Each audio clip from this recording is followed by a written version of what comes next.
call to order the budget meeting of Plymouth Township for November 15th, 2021. Please rise for the Pledge of Allegiance. I pledge allegiance to the flag of the United States of America and to the republic for which it stands, one nation, under God, indivisible, with liberty and justice for all.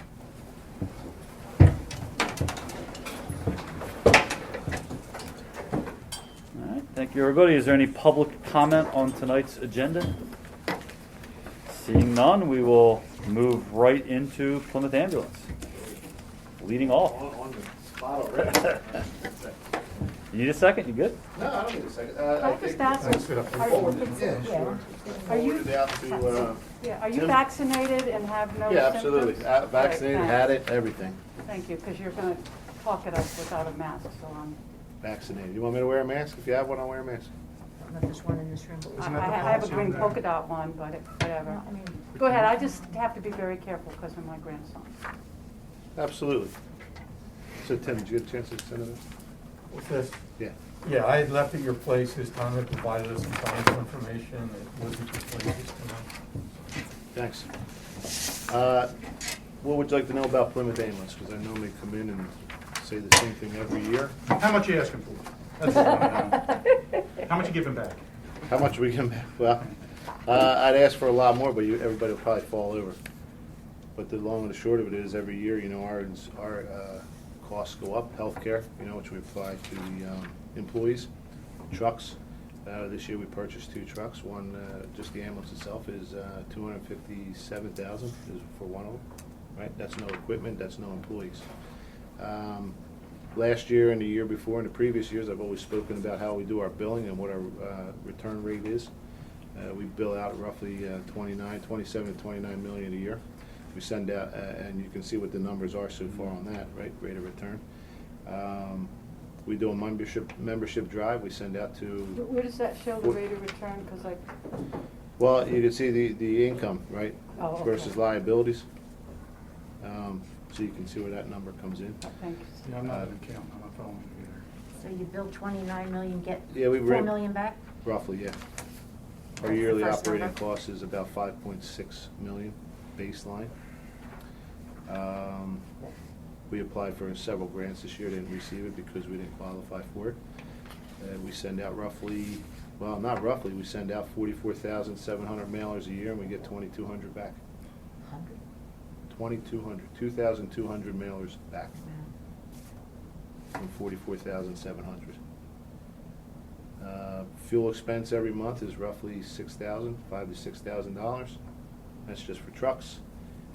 We have 4 stations, like everybody's aware of. The main station here at Plymouth Meeting, the second station in Norristown, a third station in East Norton, the pot shop in Germantown Pike, and a 4th station in Schwenksville.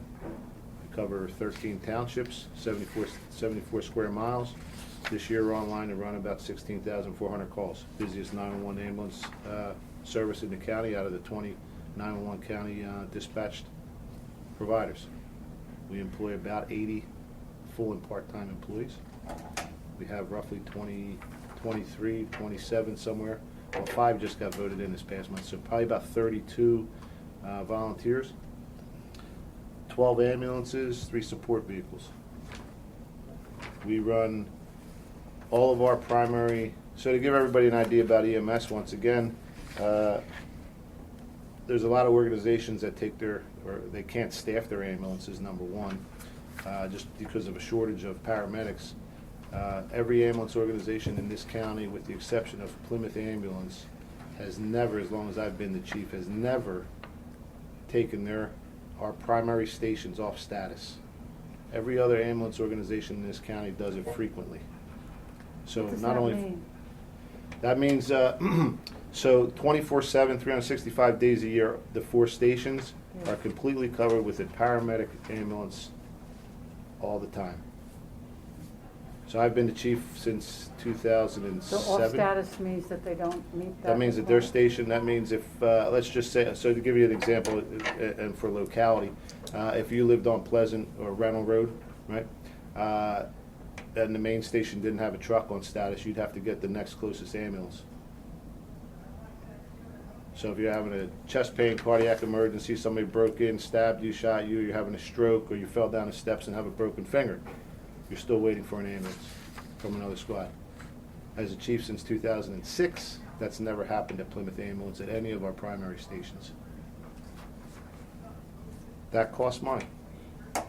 We go to townships all the time asking for an increase, and there's always, a complaint of, well, we can't afford it, we can't do this, we didn't raise taxes for the township, things like that. So that's a little bit about Plymouth Ambulance.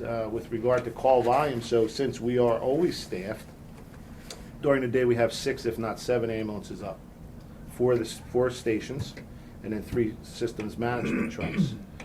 2, if not 3, systems management trucks. So what happens is, let's say Norristown's on a call, and the Norristown station's on a call, and the Plymouth main station on Germantown Pike is on a call. One of these systems management trucks, which usually has a officer on it, either a lieutenant or a captain, all career staff, they will centralize to decrease the amount of response time to a location.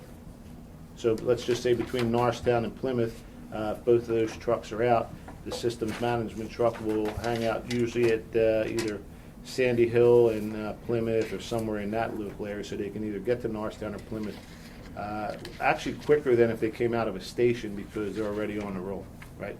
Chief Merciades can also talk to you, or at least back that up. I'm almost sure, I don't want to put words in his mouth, with regard to people being in a vehicle, not having to go out to a vehicle, start it, get in it, and then respond. So they're already moving, so that diminishes the response time a little bit.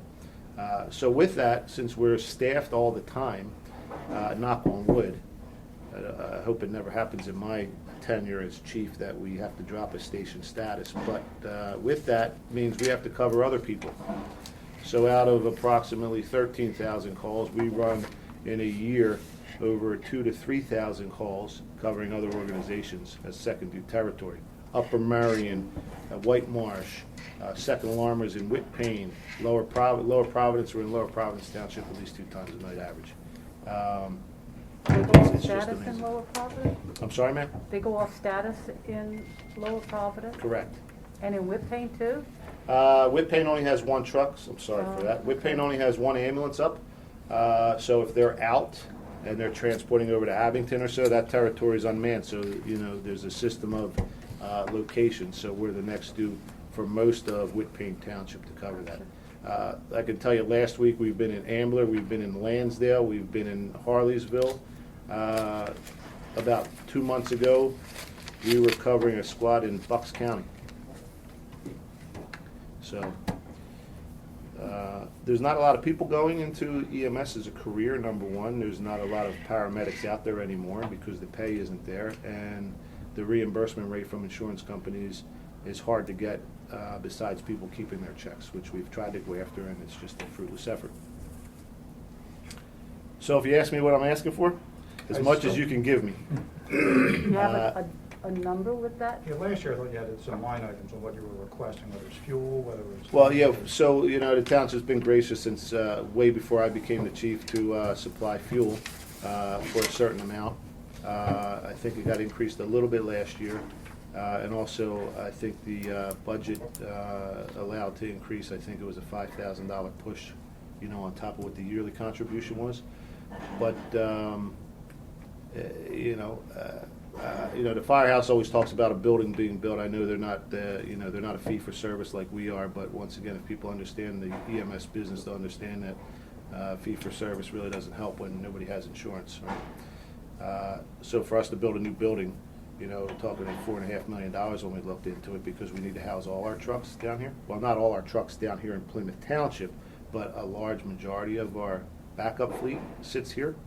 And you can drive by at any given day. There's either a Jeep outside, a pickup truck, one of the officer vehicles. We have rehab equipment out in the back parking lot that's, temperature variant due to the different temperatures, right? It's not undercover, which puts wear and tear on the product inside those vehicles.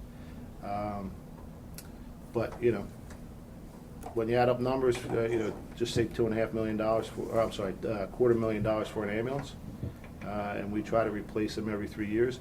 So we have ambulances that are supposed to be on a 3-year life cycle, After the end of 3 years, we try to replace them because at that point in time, they have 110,000 miles on there, one ambulance. And they're not easy miles, driving down to Cape May or going out shopping. They're hard miles, like police cars and fire trucks. You got to come up with money from somewhere. So, if you ask me for a certain amount of money, I would say, listen, if you could help cover an ambulance, that would be great, because that's what I'm pushing for all the townships. $250,000. I'm sorry? $250,000? Yeah, you asked the number. I'm throwing it out there. You know what? You answer my question, it's fine. Yeah, I mean, once again, it's not like, I can tell you the big picture is, and I've preached this before, that EMS is falling apart in the whole country. It is falling apart. And when you have to wait, like for instance, Philadelphia, I'll give you numbers right now for Philadelphia. They run 60 ambulances for Philadelphia County, right? If you have a chest pain call or a high-level call, high acuity call that gets dispatched, they're coming to your house because you fell down the steps and you might have a broken femur, right? You're going to get bypassed. Your wait time is over an hour. They're going to divert to the high acuity call. However, it might take a half an hour to 40 minutes to get to that high acuity call. And that's pretty much the way EMS is going. You're going to have, if you're in a life-threatening situation or a questionable time-saving situation, it's going to be rough. Hopefully it's not in my timeline, but I can tell you 30-plus years doing this career, it's not getting better. We've probably asked this question in previous years, but all of the townships that you covered, do they all participate in? They do at different rates, Okay. yeah. You guys meet with every one of them? Almost time? every one of them. That's Almost great. every one. Whether it's a formal meeting or it's speaking with either the township manager, the chief of police that usually has some input, or sitting at a round table discussing. Moves very minimal though. I can tell you that. Moves very minimal. How much money do you think you lose from the people who get their reimbursement themselves directly from their insurance company and then don't pay you? Do you have any idea what that amount is? Yes, I do. Do not quote me on this, but I can give you a ballpark. 3 years ago, we started a campaign. We went to the 10 heavy hitters that were calling. 4 of them were in Plymouth Township. They would call once or twice a month for an ambulance. I'll give you a great example, and it's not a HIPAA violation. There was a woman that had her son on her health insurance because he was under 26. He had a seizure history. She had great insurance. We would get dispatched to call to her house, transport the son, bill the insurance company. She would keep the check. She kept 12 checks. We went down to the local district justice, never showed up.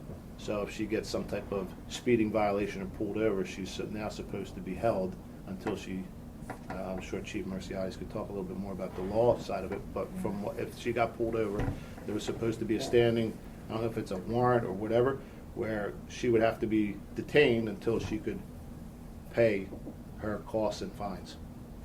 So is there And any way, I know that, That number was $1.some million 3 years ago. If I could retain that money, and we've tried every way, I wouldn't really come here. I could say, hey guys, thanks for everything, appreciate it. EMS is looking well, but I can tell you that the townships that we serve are being cared for very well. East Norton, West Norton, Norristown, Plymouth. so is there any way where you could, with these insurance companies that are doing that and your heavy hitter requesters, to have them send the money directly to you? It's almost like a garnishment type of thing, or a lien? I mean, I don't know, I'm just throwing Yeah, out so, legal terms, but. Senator Mensch, he grew up in Upper Perk Yeoman area. He ran with the ambulance. He knows the ambulance well. Yeah. 5 years ago, roughly, went up to speak to him, and he said, "Tom," he goes, "you're fighting City Hall." He goes, "You're not going to win." He goes, So basically, the insurance companies, if we went to your house and picked you up, you're not the ambulance's client. You're the insurance company's client. So they're going to send you the check. If you forward the check over to us, great. We have a great billing department. They try to make sure, give you direction. Hey, listen, if we send out mailers, you will be getting a check from the insurance company. Please forward it to the ambulance organization. They pay maybe a quarter of what the total bill is or less. So then they resubmit for them. They'll call Karen. They'll say, hey, listen, Karen, this is what you need to do to, well, you're out of network. Every ambulance organization is out of network, right? You can get the money sent directly to you, but it's below Medicare rate.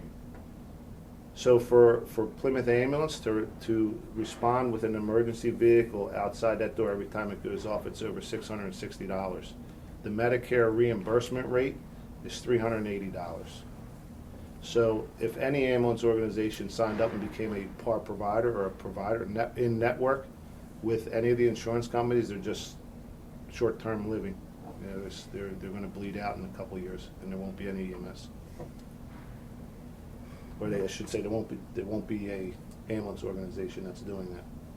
Oh, so there is a way, but it's not as profitable. Correct. They passed that 6 years ago, by the way. There was a big push. But this law has been in for over 40 years, and you're not going to have insurance companies rewrite their bylaws. As you all know, insurance companies hold the biggest wealth in this country. Yeah. And they pay their CEOs very well for it. So if you could continue, I guess the question was, what are we looking for? If you can continue to contribute, appropriation, that would be great. If you see any light in your budget to help out even further, we would greatly appreciate that. What was last year's amount, do you recall? What was it? 65, I think, with gas. 65 grant and 15,000 in gasoline. Diesel, whatever it is. Yeah, pretty much diesel. What was the gasoline? 15,000. 15, thank you. What's that? 80,000 for the two. 65 and 50. And that's getting the fuel without paying all those taxes, right? Those extra taxes that We kill give it. the ambulance 15,000 in free fuel, and we bill them anything above 15,000 Without the tax. at the non-tax rate that we pay. Yeah. That usually lasts till March, I think. Until it becomes heavy.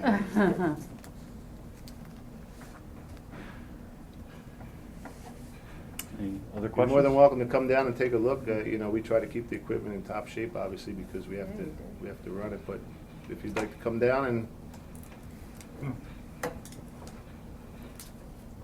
take a look at the operation, you're more than welcome.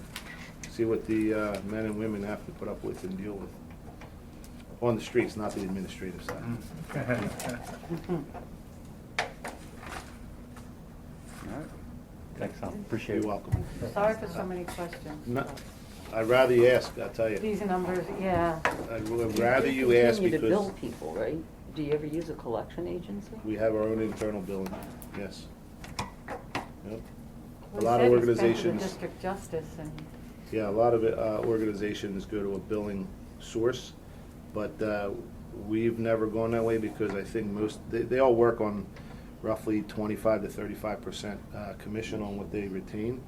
And a lot of places just go for the low hanging fruit. So, the billing, there's 4 people in Plymouth Ambulance's billing department that, that's their full-time job is to hunt and peck and try to get whatever they can and follow up. So we don't take it lightly. As long as I'm there, we don't take it lightly. Maybe the next individual will, but you lose a little bit, you lose a lot. But on a lighter note, there's a vaccination clinic. Obviously, we've held 7 clinics at Plymouth Ambulance. those were awesome, thank you. You're One of my welcome. friends Yeah, went it's something there. we do for the community. I mean, we eat the price of it, but that's what we have to do for the community.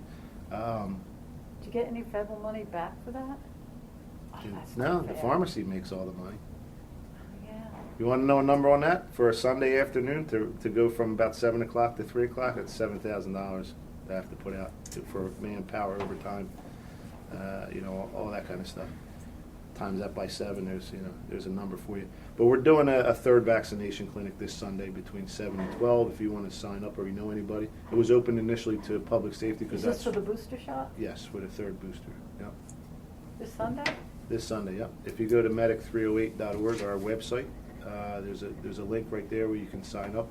It just got opened up. Well, it should. If it doesn't, the link was supposed to be put up at 5 o'clock tonight, that it's open up to all the public now, except for children. We're not doing children. So 12 and older, if they want a booster shot, it's on our website. It's pushed out. Medic308.org? Yes, ma'am. Medic308.org. So that's Sunday. Feel free to sign up for anybody that you know. If you want to put it on the website, the township website, you're more than welcome to. Follow through. And then December 18th is our tour run, 12th year. Is everybody familiar about our tour run that we do? All right, so that's December 18th. And I can, if you want to put it on your website too, I'll send the information over. You know, we always have a press release and a flyer. It's pretty much the same thing every year. We just change. Yep. Yeah, last year it was a little lighter. It was about 5,000 gifts we raised for St. Christopher's and Bryn Mawr Hospital for the children, but it's a pretty good showing. Okay. Nice. If you have any questions, I can get you my phone. I didn't put any business cards, but once again, you can always, Karen can reach out. She knows how to get in touch with me or give you my phone number. What vaccine will I be, Tom, Sunday? All of them. All of them? Yep. The only thing is, if you come down and it's Moderna, so let's say you got Moderna twice. If you get Pfizer the third time, which we don't think we're going to get people that mix it, like a hodgepodge, Pfizer, and then Moderna, or vice versa, or even Johnson, J&J's. But if you come in and you had Moderna, you're going to get Moderna again. There's really no wait time. Meaning you don't have to wait 15 minutes afterwards, because you've had the shot twice already. And if you didn't have a reaction, then you could just leave. If you had a reaction, then we'll watch you for 15 minutes. But if you didn't, you can go. But if you do get like Pfizer, Moderna, or vice versa, the third shot's different than the first two. Then you have to wait 15 minutes to make sure you don't get a reaction to that. And for the booster, do you have to meet certain criteria, like senior, high risk, or is it just anybody? It's open to everybody. Non-child. Yeah, 18. no one under 12. Right, I get that, yeah. We had it open for about a week to public safety, and I guess there's not a lot of people, or they received it already. So, like I said, at 5 o'clock today, we opened it up on the link. It's open to everybody. Thank you. And all you have to do is bring your vaccination card and your ID. Everything's done online. You submit all the information, goes through East Norton Pharmacy, and there you have it. Great. Sorry to take so Thanks, much of Chief. your time. No, it's not. No, No, I asked good, all thank those you. questions, it's Yeah. my fault. Yeah. Thanks, Tom. You're Yeah. quite welcome. Have a good night. Thank you. Good See night. you. Thank you so much. All right. Presentation of the 2022 general fund budget. That's the part where I'm using it for the record, Take my mask off and.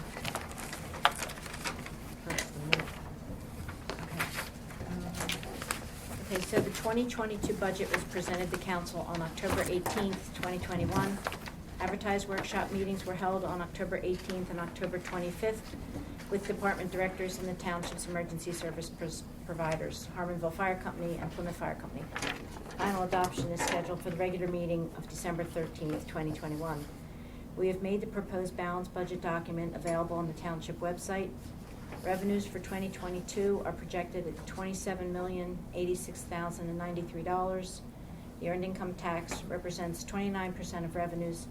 Business taxes are 32% and real estate taxes at 11%. Budgeted real estate tax collections are based on a proposed millage of 1.7. The fire services fee is based on a proposed millage of 0.72. A typical Plymouth home assessed at $180,000 would pay $300 in real estate taxes for all municipal services and $135 for fire services. The assessed valuation for all property in the township is $1.677 billion. Total general fund expenditures for 2022 are projected at $26,856,227, an increase of 3.3% from last year. The police department is the largest expenditure at 32% of the budget, followed by sanitation and public works at 9%, fire and emergency management at 6.4%, and buildings and grounds at 4%. And I'm double vaccinated and boosted. I know you are. Yeah, and boosted. Okay, so. I'm not boosted, I think I'm gonna get boosted on Sunday. Yeah. Cancel my writing for the day before Thanksgiving, that was a bad one. Oh, yeah. Okay, any questions on that? Very succinct, thank you. Okay. Going to the sewer fund.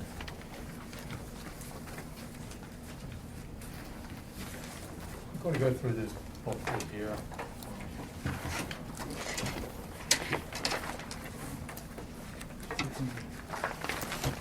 Are they from the sewer? No, So- yeah. It's a different color. Yeah, it's slightly I'm looking, I off. said, which one's white? It's a Got a runoff. white? No problem. Trying to save money, we're scraping up odds and ends. Sewer is not that clean, you know? I thought that's why you're retiring, to say. Page 1 is just historical information about the sewer fund, just to show you what the history of it has been. If you look across the bottom, you can see from 18 to 22 what the results were. In 18 and 19, we had a $300,000 surplus. In 20, there was a loss of 182. In 2021, there was a loss of 359,000. So we're up through 2021, we're around break even. Some years we made more, some years we didn't. The 2022 column, as budgeted,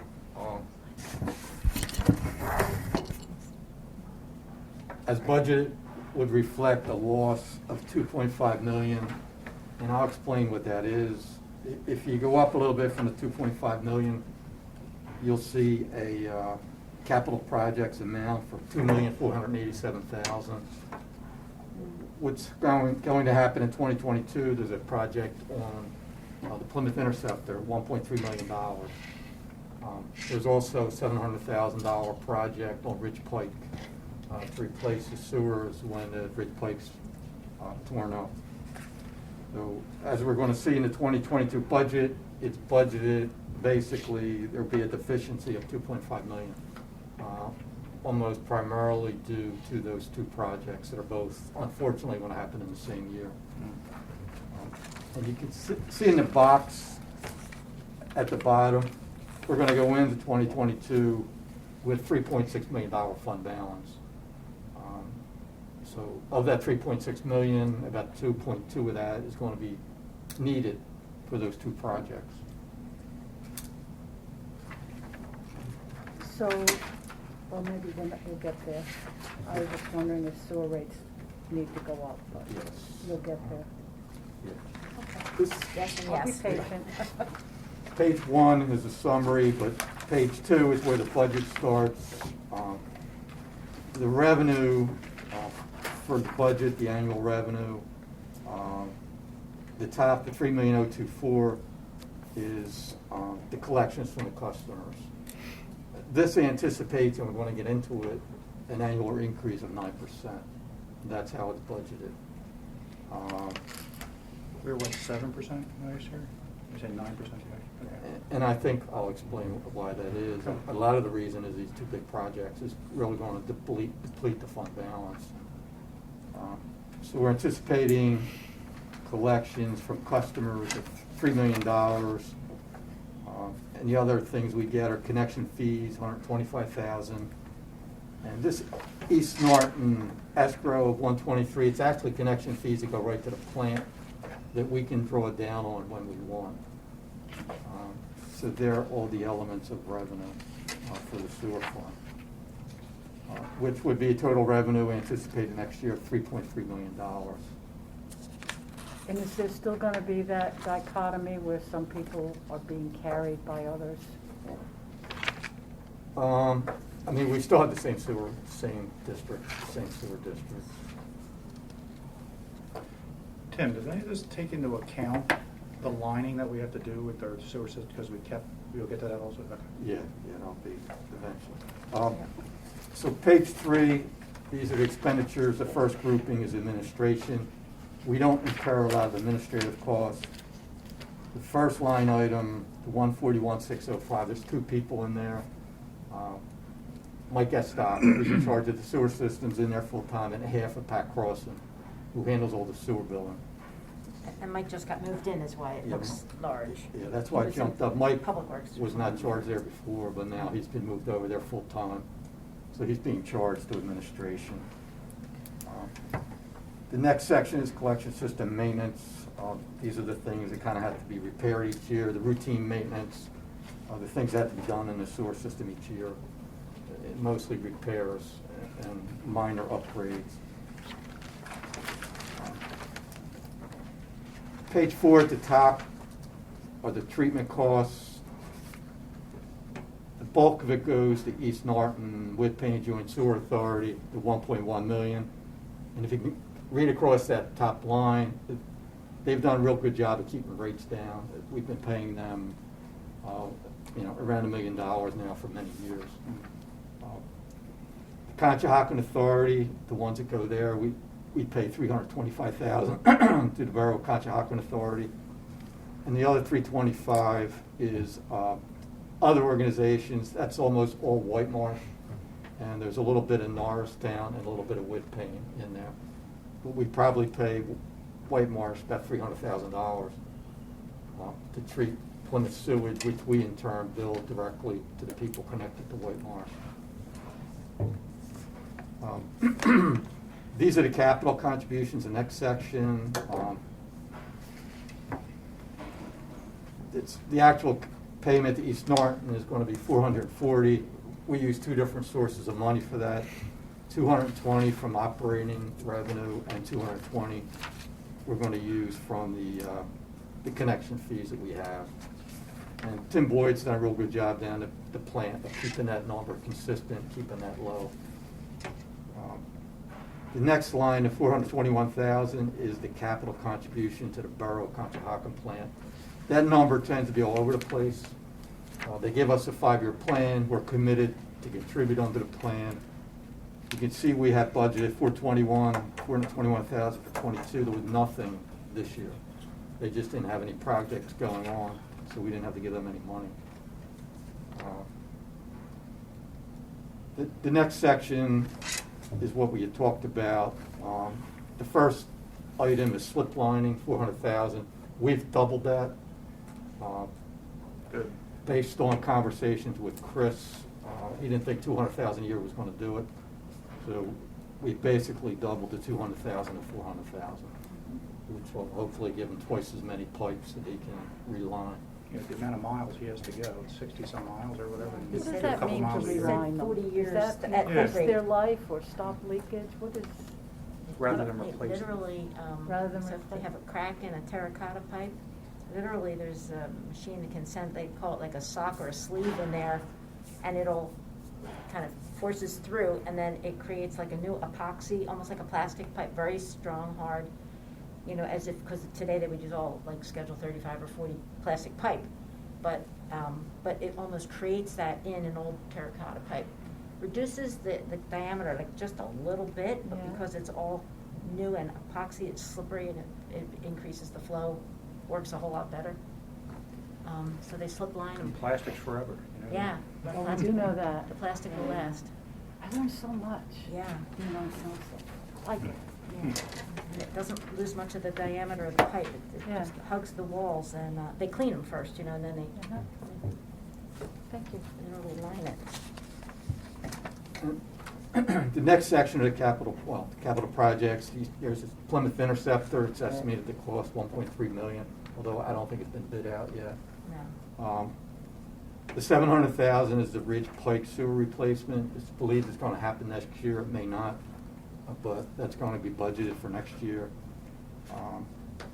And the final item, the $268,000, is money transfer from sewer to the general fund for overhead items like insurance, phones and things like that, software.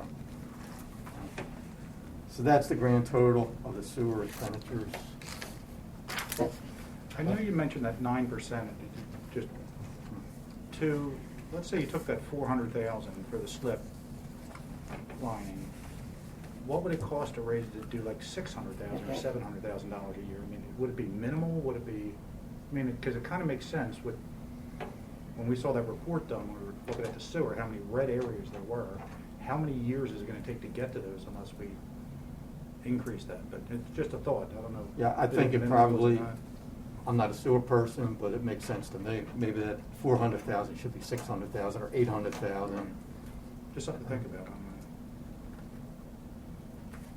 Or maybe if the county's not ready to Ridge Pike, we could bump it up, you know, we might know that by next summer. You can divert that then? Well, Okay. you could if you want to, you know. Because the Ridge Pike project is when the state's coming through. and The working county, on- the Yeah. county's Yeah, working on and that the right road's now. open, They're so just we can get exactly. in there. They're, Mhm. I think they're in, yeah, I think they're just about, I think there's like one property they're still trying to settle with. And then they're working, they're really far along in their design, and they're working with the two bridges, one over the turnpike, one over the railroad. Right. So they're two separate agencies they have to work with there. But they're moving along, and they, like, right now, they're telling us summer '22. So to get the bid out, and once they have the road open, you know, that's why we've been budgeting this, hoping that, you know, once they have the road open, all we'll have to do is pay for the pipe, no, We'll pay just for the get project. sinkhole fixed, and then we'll have the other roads torn up. Yeah. Oh, yeah, well, they're gonna keep it open the whole time, one lane in each No, direction. I know, it's Yeah, gonna be a it's not mess. gonna be closed completely like Like chemical, chemical. but it's gonna take a long time to get Bottle through. was, You know, yeah. it'll bottle, you know, it'll, at rush hour, it'll get crowded, but it's not gonna close. Even the bridges, you know, won't close, Right. which is like Oh. fascinating how they can replace a bridge while keeping it open at the whole same time. Doesn't sound like Chris is gonna go over it. And they did that on Walton Road, do you remember? It was fascinating. And they built that bridge over the turnpike. They kept the Walton Road open the whole time. They did. They They did. did. Yeah, it was amazing. Really cool to watch. I like Walton Road. You know, I know that we're good at finding these things, but I think it's worth really paying attention to see with this infrastructure bill, if there's any money that finds its way down to the local level to keep our eyes and ears open for Yeah.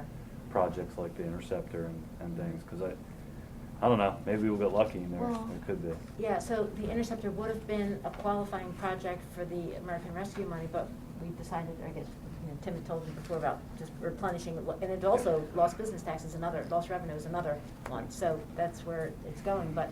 But now we if got there's- infrastructure. But now we have the, yes, but, you know, so maybe, Yeah. I don't know if Sign that's coming our today. way. Maybe not, we'll see. Yeah. There's a lot of it. We got the RCAP grant Gotta in, get and we'll to see the where that state, goes. and they gotta write the laws. Yeah, let's and get then that one the first, county. that's a nice one. Yeah, trying, That would be you nice. know, it's in. Nobody has any questions? Next one is page 5. This is a 5-year plan for the whole sewer fund. You can see at the top of the first column, 2022, we're going to go into the year with $3.6 million. The revenues are the revenues I just went over, same with the expenditures. That would leave an annual deficit of negative $2.5 million. But at the end of 2022, we'd still have $1 million in fund balance in the sewer fund. And that would carry over to the top of the 2023 column. And it continues kind of in that fashion. And if you could read across the bottom, I mean, we'd never really get below, there's 1 year in 2025 where we'd expect to get below $1 million. And that's basically because that's the year that the Borough of Conshohocken wants an $872,000 capital contribution. And up at the top, the revenue from customers line, that assumes a 9% increase every year going forward. I mean, it could be something else. You want to raise more money for slip lining, it could be additional. So this assumes a one-time increase of 9%? Every year. or Each year. Every Each year year. goes up 9%. Gotcha, thank you. Still cheaper than the rates. Oh, it's still would've been cheaper than what cheaper. Limerick is paying, yeah. Yeah. Better than 339% increase. I don't know if anybody has any questions on this. And to answer your questions about the rates, up at the top are the old rates. What page are we on? The next six. Page 6. Five. These are the current rates. In the column to the right, these are the rates that I would propose for 2022. These rates are 9% more than the old rates. And that's what they look like. The middle section, I mean, it's always asked, what would this do to a typical family? Yeah. The typical family spends about 10,500, uses about 10,500 gallons per quarter. Under the old rates, the typical family would spend 57.86 in a quarter. Under the new rates, they'd spend 63.05 a quarter. In that box below, I mean, it's always asked, what would happen if we sold the system? And if you look, the Plymouth rates, the new rates would be 63.05. What a private company would charge for that for a quarter would be $237.15. That's actually what I pay Aqua for 10,500 gallons. His bill. That's my bill. Per If I- quarter? For I don't have 10,500 bills like this gallons. for Yeah, white but ones, that's I per can tell you. Per quarter. And, you know, Plymouth resident would pay 63 per quarter. If we had Aqua right now, you'd be paying somewhere in that neighborhood. It varies, but that's generally what the Aqua rates look like. So if you look at this, Plymouth rates could probably double at 63 and still be about half of what Aqua's are. And I think that was talked about when we decided to keep the system, Oh, yeah. that rather than have people pay Yeah. $237 a quarter, to keep the system and gradually increase rates, increasing to where they had to be. So it's about So we could $5 a year. We could increase slightly more, as you were saying, to. Even 1%, better what's that worth per year? Gather that fund, Yeah. yeah. If you went 10% instead of 9, what does that get you extra? Would that- Probably about $30,000. I mean, That's it? I think so, 1% raise. Yeah, probably about $30,000. It's not a whole lot, only another, Yeah, what, for 9%, I slip guess, lining, on, but the budget is at 400. Net revenue's $3 million, so for every percent, you get about $30,000. Hmm. Okay. Something you guys think about? So the one thing about our new software is we're going to be on what would be considered like normal calendar quarters, January, February, March.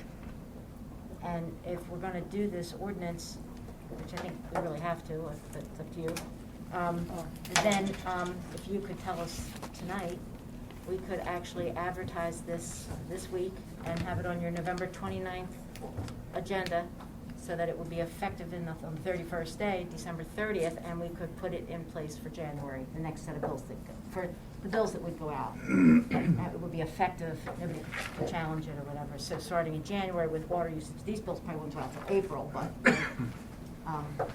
it would be effective on January 1st.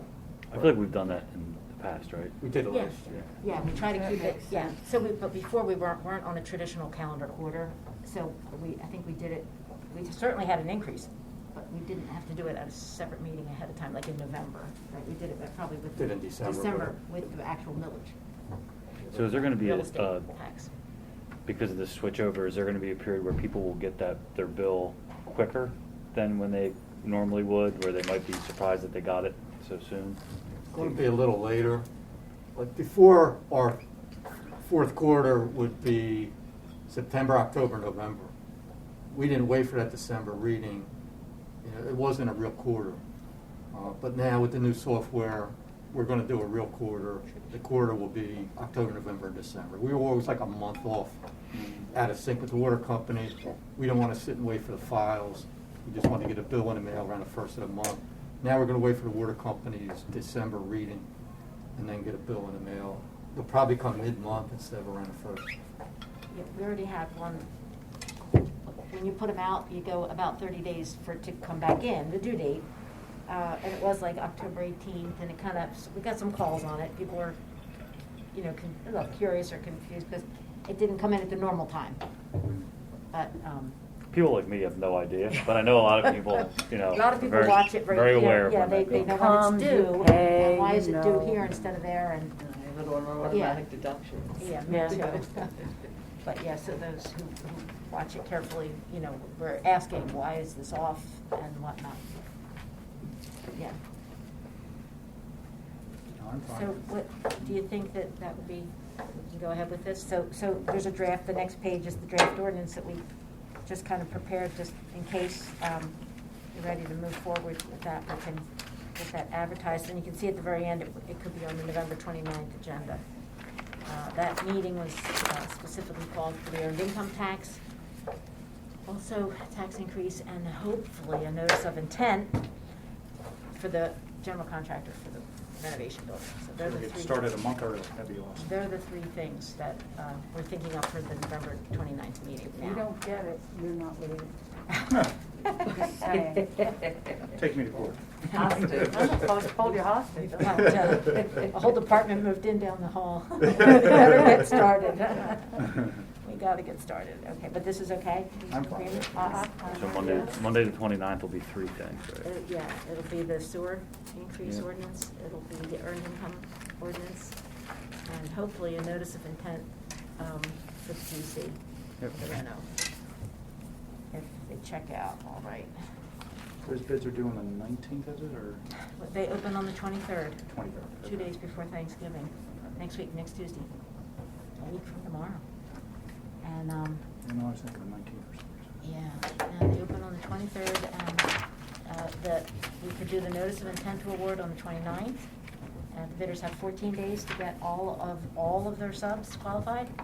And then, hopefully, you know, on December 13th, you could do an award of the general contract. Wow. That's the hope, that moves it up a month. So hopefully, And that gives us the January start. yes, hopefully, you know, December 13th, they have a couple, 2-3 weeks for contracts, insurances, all the bonds, and getting the trailers, and a pre-construction meeting, and hopefully, you know, close to a new year, or first, second week of January, I would hope. Sounds good. Just wait for a roof. Yeah. All right, sorry. Page 9. We're not finished with that book, there's a little thing at the end there, sorry. A little bonus? Couple more pages. After the, Little bonus on the. that's the end of sewer. After that little blue divider, this is the regular capital projects fund. The department heads were in, they asked for different things individually. That's all been rolled together onto this schedule. At the top of page 9, in the 2022 column, we would expect to begin 2022 with $2.5 million fund balance, cash in the capital reserve fund. We've budgeted a $500,000 transfer into the capital fund in 2022. So we would expect to have about $3 million available in 2022. And going down this column, these are the things you kind of heard about before. And we've got $200,000 for new phone system, $180,000 for servers. And the other things you've heard about too, the annual street paving, Chris talked about, bridge repairs, and all the things at the bottom are capital items for the community center. So in total, there'd be $1.8 million in expenditures, $1,862,900, which would leave us with an ending fund balance of $1.1 million. And that continues forward over the next, 4 years after that. If you look at the bottom of the page, it looks like the capital reserve balance is kind of dwindling down. I think that's going to have to be addressed in the future. Again, going back to the top, this year we're anticipating transferring $500,000 to keep the capital reserve with a decent fund balance. I'd anticipate you'd have to contribute in 2023 $1 million from the general fund, in 24 $1 million, and 25 $1.2 million. So I think to keep the capital reserve solvent probably after this year, the amount contributed from the general fund to the capital is going to have to increase.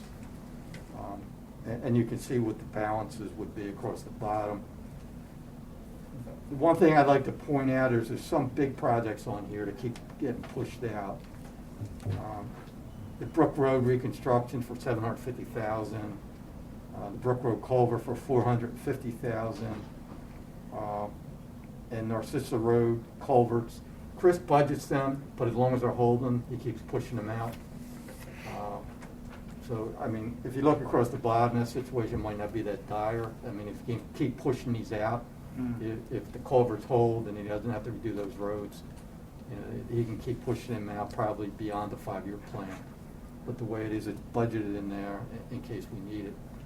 But if he does have to do these things, the only source of revenue would be, we would have to increase the amount transfer from the general fund into the capital fund to keep it solvent. You obviously are gonna need to do it at some point, so. I mean, this does anticipate an annual transfer in. The size could be, you know, more than this in the future. Can you see every other year street paving, because we can take it from liquid fuels every other year? Right. Is that what you're thinking? Okay. Yeah. Sure.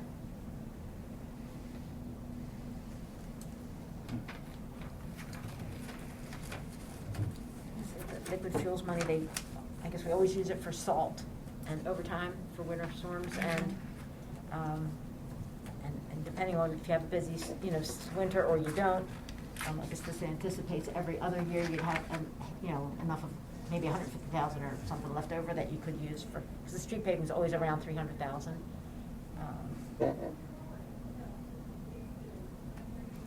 There's not enough money in liquid fuels to take street paving and winter salts and overtime out of there every year. Anybody has a question on page 9?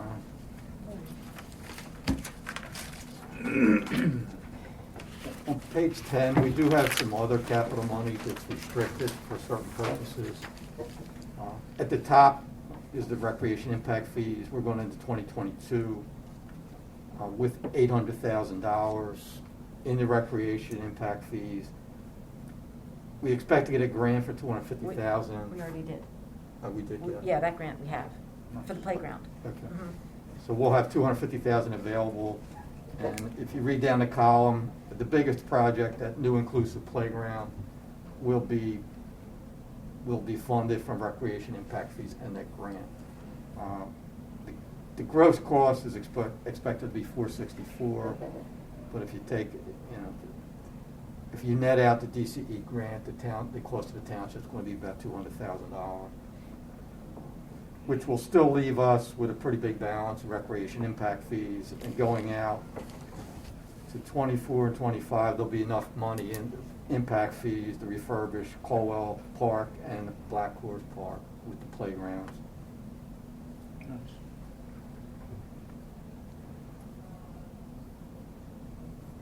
Any questions on that? Tim, just a question for the impact fees as you go out. These are the fees that developers pay, is that Yes. correct? So are some of these anticipated fees that we're getting kind of just a guess based on what's out there right now? If some other project came along somewhere that we don't know about, it could If a be big project came along, I'm estimating 25,000. Some years it could be zero. You get a big project, it could be 200,000. I mean, if somebody plops in a 400-unit apartment building, it would probably generate a couple $100,000 in impact fees. $1,000 per unit. But it's hard to say because no one knows what's going to happen. Yeah. So we just budget something which we think is reasonable, to $25,000 a year. About 1,000 per, like Plymouth Town Apartments, I think we did. 1,000 per unit, whether it's a standalone detached home or an apartment unit. Are they only residential developments that pay the recreation fees, No, or? oh no, commercial, everybody does, all developers. They have different rates for commercial, industrial, and office. There's other three rates, but no, they all pay. Theirs is based on some assumption of number of employees that would be in their offices, but it's a calculation. Is that a rate that we set, or does that come down to us from the state, to what we're allowed to? Well, you did, years ago, council passed a resolution, but a study was done. Okay. A study was done, and they came up with, it's like $320 per so many square feet. I think it's 200 square feet for office, 520 for warehouse, and, something else. It's a formula that was devised by a company that did a study, and then that was adopted by ordinance. So, you know, I don't know if you have to do another study, but I suppose you could change the amount someday if you wanted to, but you probably have to have some basis, I would think. When was the study done? 1994. Oh, wow. Wow, so nothing's been raised since 1994. Not for recreation fees, no. Now, park apartments, there was a special deal for them because they have a lot of recreational things. They have a swimming pool, they have, whatever, I think they have volleyball, and they've got some other outdoor stuff. And so there was a special, they didn't pay $1,000 per unit there. They said we have our own fitness center inside, we have our own, stuff. They There's had no all kinds of expectation. green space in the back. So they didn't pay the full amount, but I think everybody else does. I'm pretty sure that Plymouth Town did, and every other, like, townhome that's built or single-family home that's built. Got, the Driscoll farm going on, the Driscoll track now, so they're coming in, but they're not all gonna be built in 1 year. Right. Or collected in 1 year, but, yeah. No, it hasn't changed since then.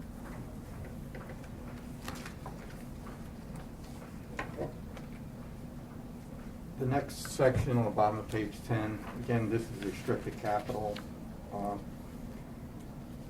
Traffic impact fees, we have quite a bit of that, $3 million. There's $1.5 million is promised to the intersection of Allenwood and Ridge.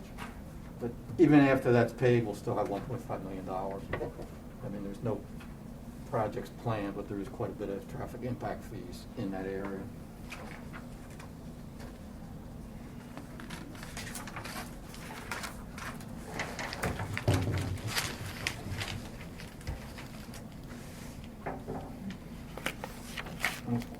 Page 11 are the last two restricted capital funds.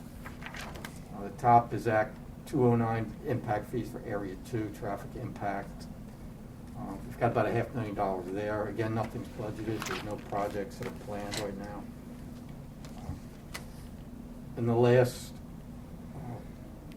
bit of capital money is the stormwater outfalls. We don't have a whole lot of that, $140,000. And basically, most of that's going to be spent next year. When that money's available, it's spent basically for sewer inlet reconstruction, for contractors and materials for rebuilding stormwater outlets. And that pretty much takes care of everything in the stormwater outfalls. There's still $40,000 budgeted should we incur any of these MS4 related costs. What does that mean, MS4? It's municipal, and then 4 S words like sanitary sewer, something systems, and it's like how they don't want a concrete low-flow channel in the middle of a basin. They want that taken out. They want it to be all dirt.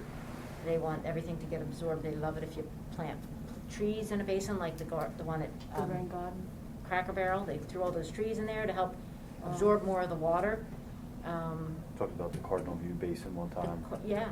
Maybe Remember take out we the were- concrete Tim did channel the and big plant the presentation basin on, with like, a ton of the Cardinal View trees and Basin. shrubs. Yeah, changing them. And the from- roots will to- absorb the so it water meanders through rather and than runs have it all the- run off. I'm Yeah. not sure.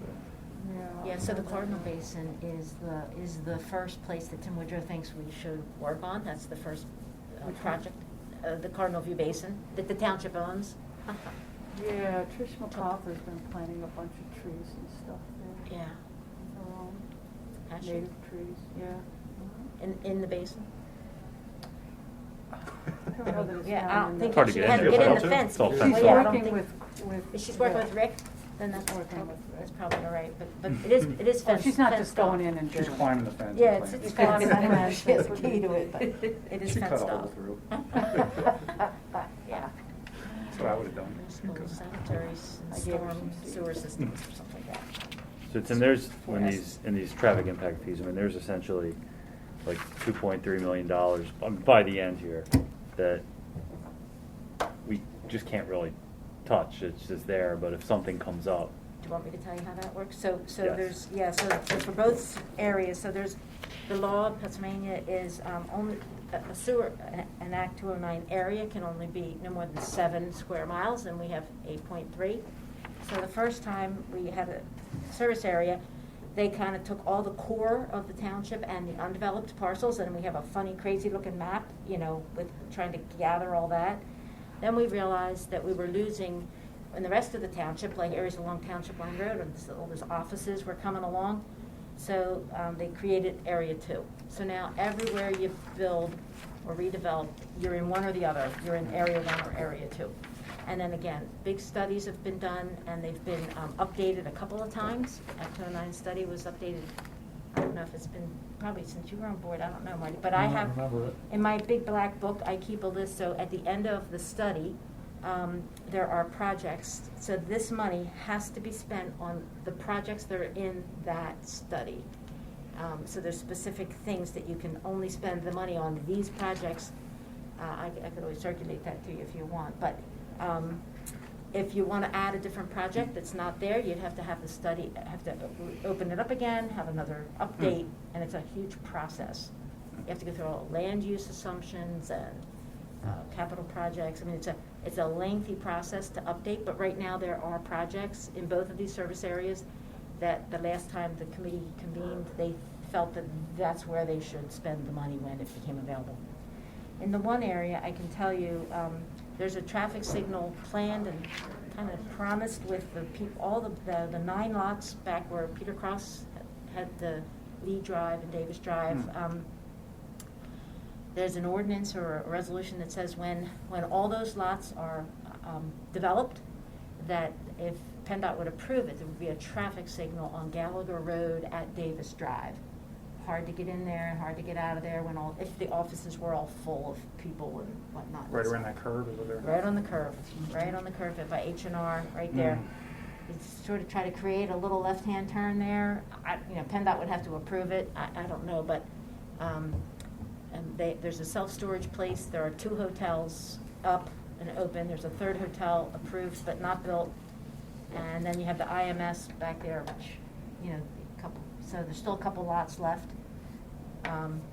But that's, and 500,000 doesn't get you much when you're trying to do a road job. You know what I mean? But I think that's actually in the first service area. But that's if it gets approved. And there have been instances where we've waived the traffic impact fee and then the builder would pay for the Different things different like- improvements, like the one on Plymouth Road. Yeah, and Sal Payon's going to pave North Gravers Road, that kind of thing. That's part of what he's going to pay for. Because we knew and it is pretty torn up if you have been on North Gravers lately. Yeah. Patched, so many patches, water and sewer and, Or Is side- that kind or of trying to sides. bypass Act 209 then? Pardon me? Is that kind of an attempt to bypass Act Well, 209? I mean, it's the same amount of money, so no, Yeah. I don't think so, but it But was. spend on something else. Well, yeah, make them do, make them do the work. Mm-hmm. Are sidewalks part of the list of things that No. the money can be used for? I don't think so, no. It's usually signals, it's adding a lane somewhere, it's adding a center turn lane, it's optimizing signals and such like that. But there's a list of what you can spend it on. And like I say, then the project has to be on the list before you can spend the money for it, from the account on those things. But you can update the list from time to time. It's a big process to update the list. And usually you do it when these jobs are done, or half of them are done. You might want to update the list. And Tim, not a math guy here, what percent interest are we earning on this every year? Not good. Probably less than 1%. I mean, there's just nothing out there. Right. There were years where we get 4 or 5%, and I think one year we got 1.5 million in interest in all our funds. This year, everything's less than 1%, 0.2%. I think Sorry. 10-year treasuries are paying 2.1%. That's the way it's been. That's why we're borrowing at that low rate too, so it all balances Yeah. out in the end. Yeah.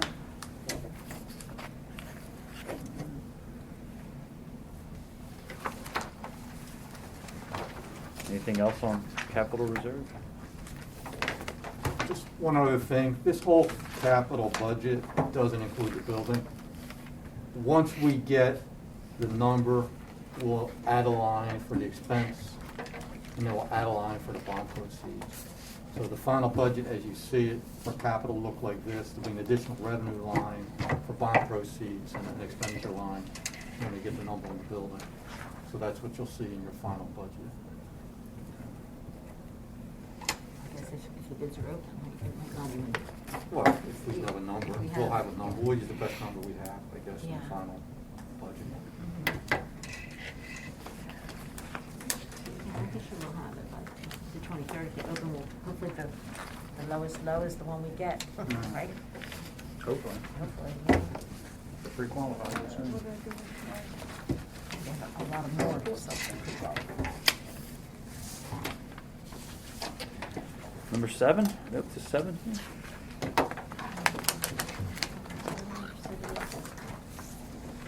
It's all I kind think of that was just like included. a handout. Okay. Oh, okay. It's on this side.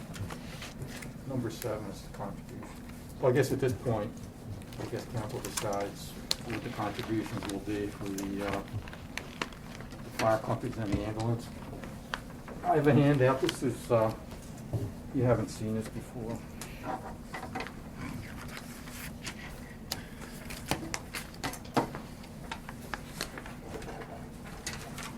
Here you go.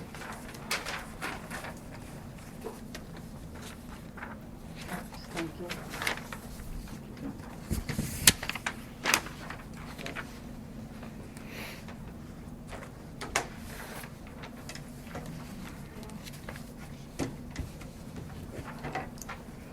And the column on the left is what we actually gave them in 2021.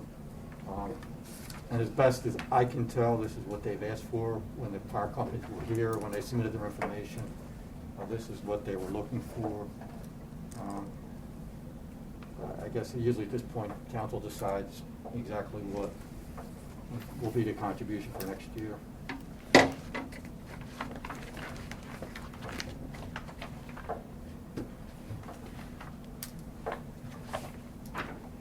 Get my notes out here. So Harmonville essentially asked for about a 3% increase, is that correct? Yeah, around that. And Plymouth was asking for more, Yes. 20%. 20%. Most of them are for extra drivers, Yeah. majority of them. I think it's real important to give them an amount of money that you choose to give them, but not tell them how to spend it. We don't know, If they- we can't tell them how to spend it. No, but if you say it's for this extra driver, I think it's just better if you don't. Understood. Right.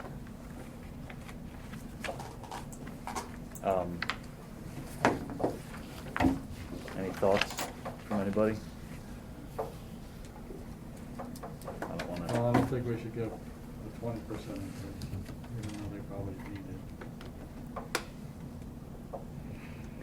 thought that a 3% kind That's what I was thinking, covers the 3%. increased operating costs, and 3% each.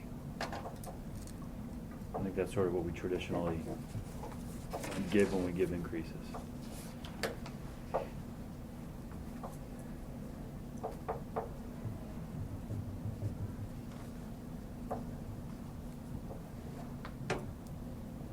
So it'll just be 3% increase in the operating contribution, right?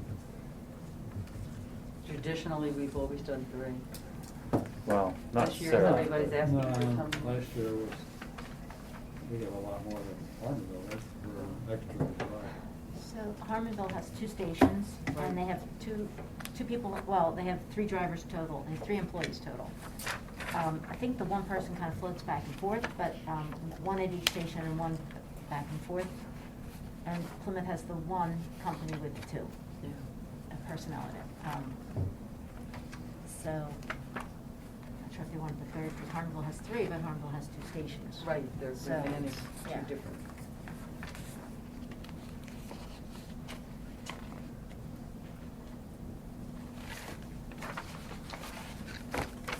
I said 3% for all services, Farmville, Plymouth, and the ambulance.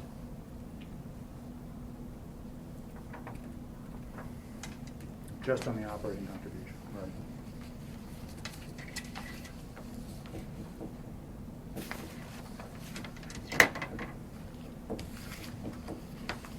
What was, there's so many numbers with ambulance. was, what were they asking for? 250,000. Well, I think that was 20%. his new truck, but yeah. 20% because they want another full-time driver, that's where most of the money is. No, that's for the Like we fire would- company, if we would agree to. Right. I think Karen's asked about the ambulance. She Yeah, was you're asking right, about the the ambulance and ambulance. how Oh. much of that. They was. never come in with a number of what they want. No. And we usually give them the No same matter how many percentage times that we Dave give. tried to pin him down. Yeah. Good job, Dave. Didn't work. It didn't work, but you tried. You did give me an answer. Yeah, 250,000. Coverage. You should be a politician. Oh, yeah. No, he could very well step right in for them. Oh, I know. Those chiefs. You gotta learn how to wheel and deal, Yeah. for sure.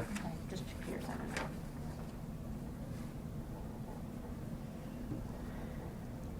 How about that stipend? I know they're saying they ran through that. Yeah, so I think, I just looked this up because we have a meeting Thursday. Yes. So- No, the The per pay, call. pay per call. They were gonna give them the 30, 35, I thought it was 35. No, it was, well, it was 30 and 30. It was a total of 60. I mean, it was 25 that went to 30. In this year's budget, but what happened last year was one went over, one went under, and it was still 60,000, so, you know, we paid it.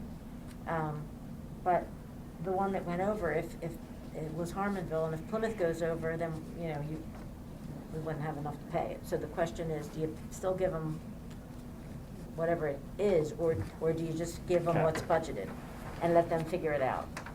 I Again, we feel don't like we've pay- had this conversation Because before. we don't pay people, they pay people. Right. Right. Because they're, yeah.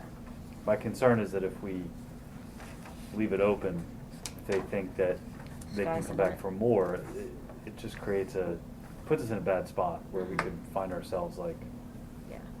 getting in a year-to-year pattern of getting a lot more money. And keep in mind, I think when we added that stipend, we sort of tried to pay for that with the fire services fee. We increased it that year Mhm. to cover that. So it wasn't like we just picked that money out of nowhere. So I feel like if we are keeping the fire services fee where we're at, then we should probably not change that stipend amount because it kind of matched what we increased it by.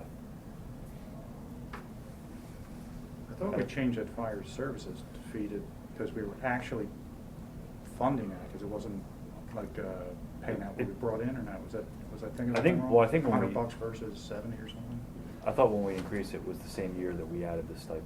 Oh, it could have been. But I Could be Yeah, just forgetting. it I was. thought we raised it just so we could cover actual cost of No, it might have been what that that too, was. but- Do you know if it does cover, Tim, the fee? The fire services fee is about 1.2 million, and if you look at this schedule, I mean, we're paying assistants about 1.3 million. So we're paying that a little more than what is covered by the fire services fee. But that Well, was, that's the assumption that we give them that raise, though. when we raised the fire service fee, it was to get up to what the numbers were that we were giving them. No, but I mean, that's what they requested. That's assuming that we gave them what they requested, right, that 1.3. Yeah. That's where I would be nervous about potentially increasing the stipend amount, because now all of a sudden we're, Right. you know, another 10,000, another this, another that. Yeah, why I brought it up was can feel a little bit about, you know, incentives for getting people to, you know, to help them Volunteer. out when they're, volunteers aren't getting paid a whole lot for whatever, so if you get people that are coming out to more calls and there's more help, it might be cheaper than actually giving them an extra person or something. That was just my thought process behind that. But we haven't gone over yet. Like the month. No. So we should. Why is it not paid? Is that just like an end of the year thing that you do, or you get like a reimbursement type of up to? So they X? came up with, this was the whole thing a couple years ago with that Act 72, but, so they came up with, you had to be like an active volunteer, qualify so many calls of, I don't know whether it was, you know, 25 or 50% of the calls, I don't think it was 50, but, and so many of the trainings, so many of the, you know, extra service things, and to qualify as an active volunteer. And then for the active volunteers, they paid them $5 per call. I think $10 per training day or something like that, you know. If you went and spent anything over like 4 hours, they had a whole chart, and both fire companies agreed, and through these meetings that we've had, they came up, the two chiefs and the two departments came up, they agreed on what constitutes an active volunteer, No, I get that. It's not like we gave them the money and they give that out. What we're doing is reimbursing them for what they're paying their. So, yeah, so then Okay. their calendar year goes to October 31st. I'm shocked that nobody's said a word about it yet. Right. Because usually they have it all ready. Because Try to a get week later. they try to get their money before the holidays so that they can, Makes sense. yeah, sure, makes sense. yeah. So, but anyways, we'll be reminding them, it's on the agenda for that for this Thursday. And, yeah, so then they give us a list of the active volunteers and how many calls and how many dollars should be. And like you say, if the totals, we should tell them it's 30,000 each or 32,000 each or whatever you want to do with it, but whatever it is, and then, if it turns out that it's not exactly $5 a call, if it's $4.80 a call, however they want to figure it out after that, that's what it is. Mhm. We don't give above, we don't If just you- take their number and multiply it If and you give just say, them. this is the budget number and that's what you're getting. Yeah, it's not a blank check. Right, it's not an open checkbook for, Mhm. yeah. So I think I would be in favor of keeping it as is. Flat amount, like 30,000 each. Yeah. For now. Until It we was see- just agreed to last year. Yeah, it wasn't, Yeah. it's not like we've been doing this for 10 years. I mean, No. it's still pretty recent. Do they need to even get to the 30,000 to get 30,000? Because they were supposed to give us a list of people, because the one company had like $26,000 worth. And then we So do only they give get them the 30 26? either? We're getting the 30 or not? So I that's think- the question. Yeah, to me, I would say up to 30, but like, But still give us your list so we can see if yeah, if they it's don't. 25, it's if- 25? It's like, I feel like any other department budget, if they don't spend it, It should save. it comes Save, back, comes right? back. Okay, so That- we still need the list. Mhm. Yeah. And that's what we've been doing, correct? It is, yeah. Like I said, the one went over, the one went under, was still 60,000, so gave one more and one less. Just, it wasn't a lot more, Right. just a little more. I guess the flip side to that is if we budget 30 each, say we give it to them and they don't use it all, if they ever go over, theoretically they should have saved the extra they had before. Right. It could help us down the line if they start, well, it doesn't matter. If we keep it at 30, that's on them to figure out how to distribute it. So it's still up to 30. Up to Yeah, Up to 30. 30, up to 30. Up to 30.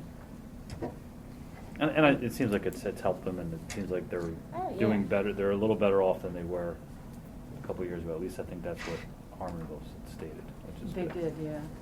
Yeah, and then you heard Plymouth say they gave everybody like a Wawa gift card last year in addition, so they were using some of the extra money for that. Okay, so up to 30 with the list.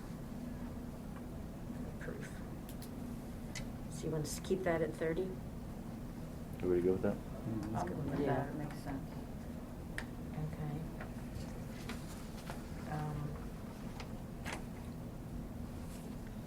How about anything else? Sure, we Now, talked. Marty kind of made a little motion about 3%, but Yeah. it wasn't a motion, but he suggested it. For For three. ambulance and the 2 fire companies. Yeah, I just don't think this is the year to be giving them 20%. I agree with that. Not that I wouldn't like to, but. We're not rolling in a lot of money. Everybody, Dave, you're good, or Karen? How about the gas for the ambulance? Did we raise that last year or was that the year before? I think it was the year before, we went from 5 to 15. It's been recent that they've got a boost in the gas.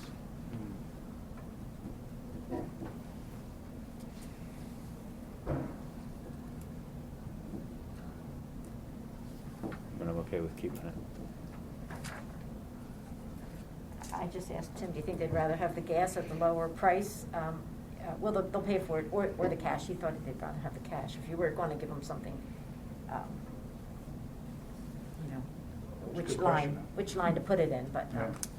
I mean, would you want to, if we're talking just the fuel, would you want to bump them up a little bit on that and then just roll that on top of the 3%? That's what I was thinking. I mean, you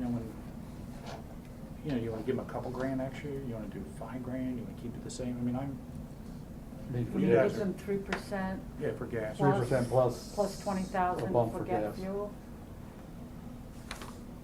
Or just That's what I put was it thinking. It all, or doesn't look just, like they have a whole bunch of money. It's not Well, like. gas prices are rising so rapidly right now. They It's would really still hurting continue to them. purchase at the lower rate.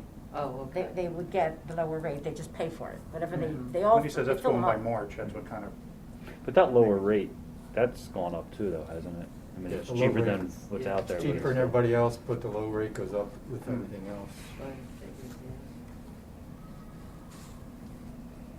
But you think they might rather just have it, I just asked him, he thought maybe the cash, then they could use it for whatever they need. however they need to. You know. They could still buy gas, remember, at the reduced price. They just Yes, sell they it- do. They just sell it to them rather than give them the 15. Yeah, they after just the pass, 15 they years just pay, pass yeah. back for it. That's Everybody fine. everybody Yeah. has a little key, you know, and so it has all the different departments, that's how we know how much each department uses. Hmm. And they have their own keys, for gas and diesel, so it's a little computer inside, says, okay, you know. This is how much the ambulance, the fire companies, every department is listed that way, so. And do whatever you guys, I'm just proposing some ideas, that's all. I mean, I'm okay with going a little bit, so what's the number then, if we wanna give them a little bit more? Because the fire companies get all their gas for free, for free, I mean, you know, right, we don't bill them for gas, they don't get billed for We'll give gas. another $5,000 in gas, 3% plus, so they get in that 5. How's Just that? throwing out a number. Is that, what do you think? I'm sure they'd be happy. I was thinking 20,000 gas and 3% operating. It sounds reasonable. 20,000 more in gas? No. No, So 20,000. that's 5,000. For the extra cost. 5,000 She didn't say more. 35,000. She's thinking Christmas already, I know. Well, Just clarifying. Thank you. So, is that Can be good done, for the that's good. ambulance, 3% and 20,000 worth of gas? And then, same for the fire companies, I was gonna say, do you have those, with them or not, with the fire companies? About the, so the fire companies, we had a thing too about all their other in-kind services, or that's not the one I have. I just added it on the bottom. Oh, it's on the bottom here. Yeah, so in, Oh, I yeah. mean, so in addition, before you just finalize, so the township pays, he has here, like $76,000. We pay $49,000 for the workers' comp for the volunteers. They pay workers' comp for their employees. We pay their, all their gas. We pay the phones, the grass cutting. I know we pick up their trash and plow their snow. But, yeah, that was the list? That was what it That was added the up list. to. Workers' That's- comp, yeah. 49,000 was workers' comp. Yeah, that was the big one. But, yeah, and then the healthcare is up here, in here too, because we provide the healthcare to, whether they have families or couples or single, you know, rates. So that's in there. Do we do that for the ambulance too? Do we No. plow and do all that? Not Oh, for the their plowing, yes, stations? salting, Oh, we do for their plowing, yes. stations, okay. Because they're right there with. Probably trash, I They're would there with imagine, the fire ambulance, I department. can Yeah. imagine, but I know the Yeah, fire I would companies. think it'd There be is no separate grass than- at that's an Station in-kind. 2 to cut, there's no grass there to cut for that, but, anything that's behind them is in the park that, you know, we do take care of, and around their Okay. side Nice. parking. But, so they do get other in-kind services, total $76,000 that, you know, we're not even looking at here. And are they aware that they are getting that? Are they aware of the monetary amount of in-kind? We can remind them, but, I mean, they probably don't know exactly what the workers' comp is, because, you know, we pay for it. We also insure, they insure their vehicles for collision, and the township insures them for liability. So, you know, God forbid they, you know, cause an accident or somebody, you know, hurt somebody, and then there's a lawsuit or whatever, the township covers that. That's in the 76,000? No, it's actually not. That's Those seven, yeah. insurances are, what are those insurances? Were they? They show up anywhere on this? We didn't get that. Did you, like, anything from Divot? No. But we do cover their liability, but not their collision on their vehicles. So, I mean, they do really get a lot from us. If And we they're went, just in-kind or whatever. if we went just, math guy here, if we just went 3% across the board, do we know what that turns into dollar amount wise from last year to this year?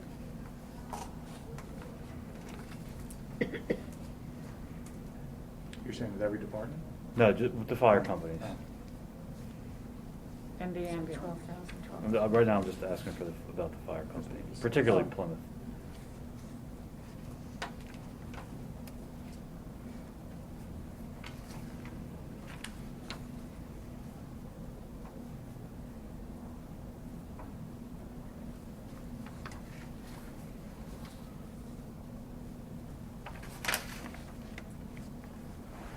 actually, probably do that math. That's 25,000 additional. 25 additional. Right.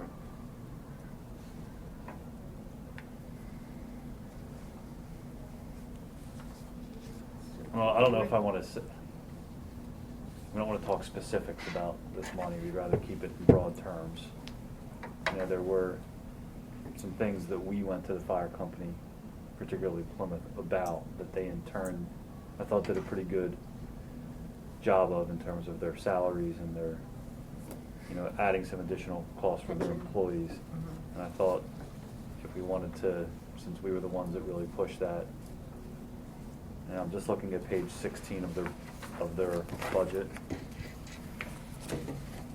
You know, we don't want to say what the money's for, but if, you know, if we wanted to do anything additional for Plymouth, you know, I see that top line of their salary increase, which we sort of wanted them to do.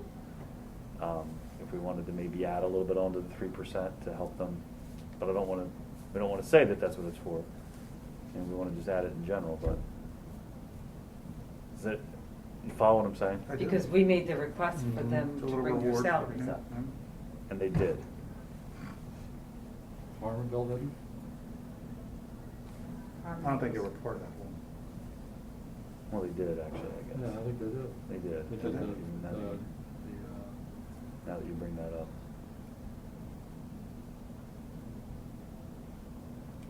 I would just caution you telling them how to treat their employees. Yeah. Because they'll be our employees, I'm just saying. Yeah, no, you're right, you're right. Just caution. Don't want them to become our employees. I think if you treat everybody the same, Chris, and you keep it consistent, you can't run into any issues. That's just my Mine too.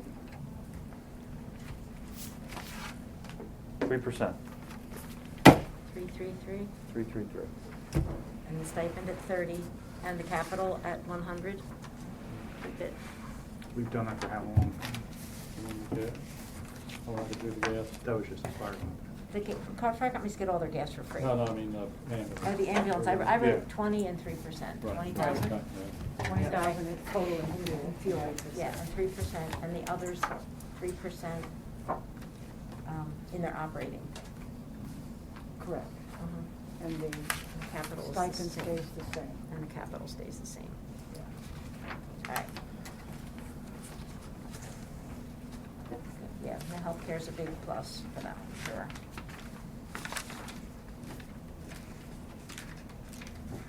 Ready to move to B? Okay.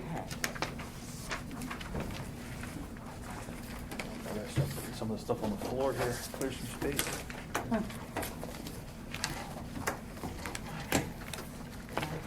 Yeah, the next item would be the contributions to the community groups and sports organizations. Everything is in this green booklet. Page 1, you can see what we gave them last year and what they're asking this year. So only the library has an increase. So the library's funny-looking number is based on the That's census. Soccer It's did. $1, and that's the 2010 census, not the the top, 2020 census number, but that's what that number is. And I was reading where they have a requirement to provide for like something So for. there are 4 Montgomery, so Plymouth doesn't have its own library, so we use the Montgomery County Library System. There are 4 Montgomery County public libraries. So if you live in Plymouth and you wonder where your public library is, it's the Conshohocken branch. There's Oh, also the really? one in North, yeah. I thought it was Norristown. That's where I had to go to get my library card. Oh, I got No, mine way in down. Conshohocken. Huh? Conshohocken I is got our, mine in Conchi. you could get it in any one of the 4, but Yeah. probably, I think I got mine way back then. And then with the access card, you can take it anywhere, whoever Right. Whippane or Jeans. Jeans Library. Yeah, I Or used Jeans anywhere. in the Bluebell one. Yes, yes. But, Yeah, so in the county system, they usually ask $1 per person. And that was our census number in 2010. That's why that's a funny looking number there, 16,525. But there's other townships, that have libraries. There's one, I think there's one in Pottstown. I'm not sure where the 4th one is, maybe like Horsham area or something like that. Hmm. There are 4 Norristown public libraries. I didn't know Conchi, I thought it was Conchi, not. Oh, no, that's no, part of, Montgomery. that's part of Part the of it. Montgomery County Public Library System. Mhm. So I was reading here where it says they're required to spend $5 per capita per year.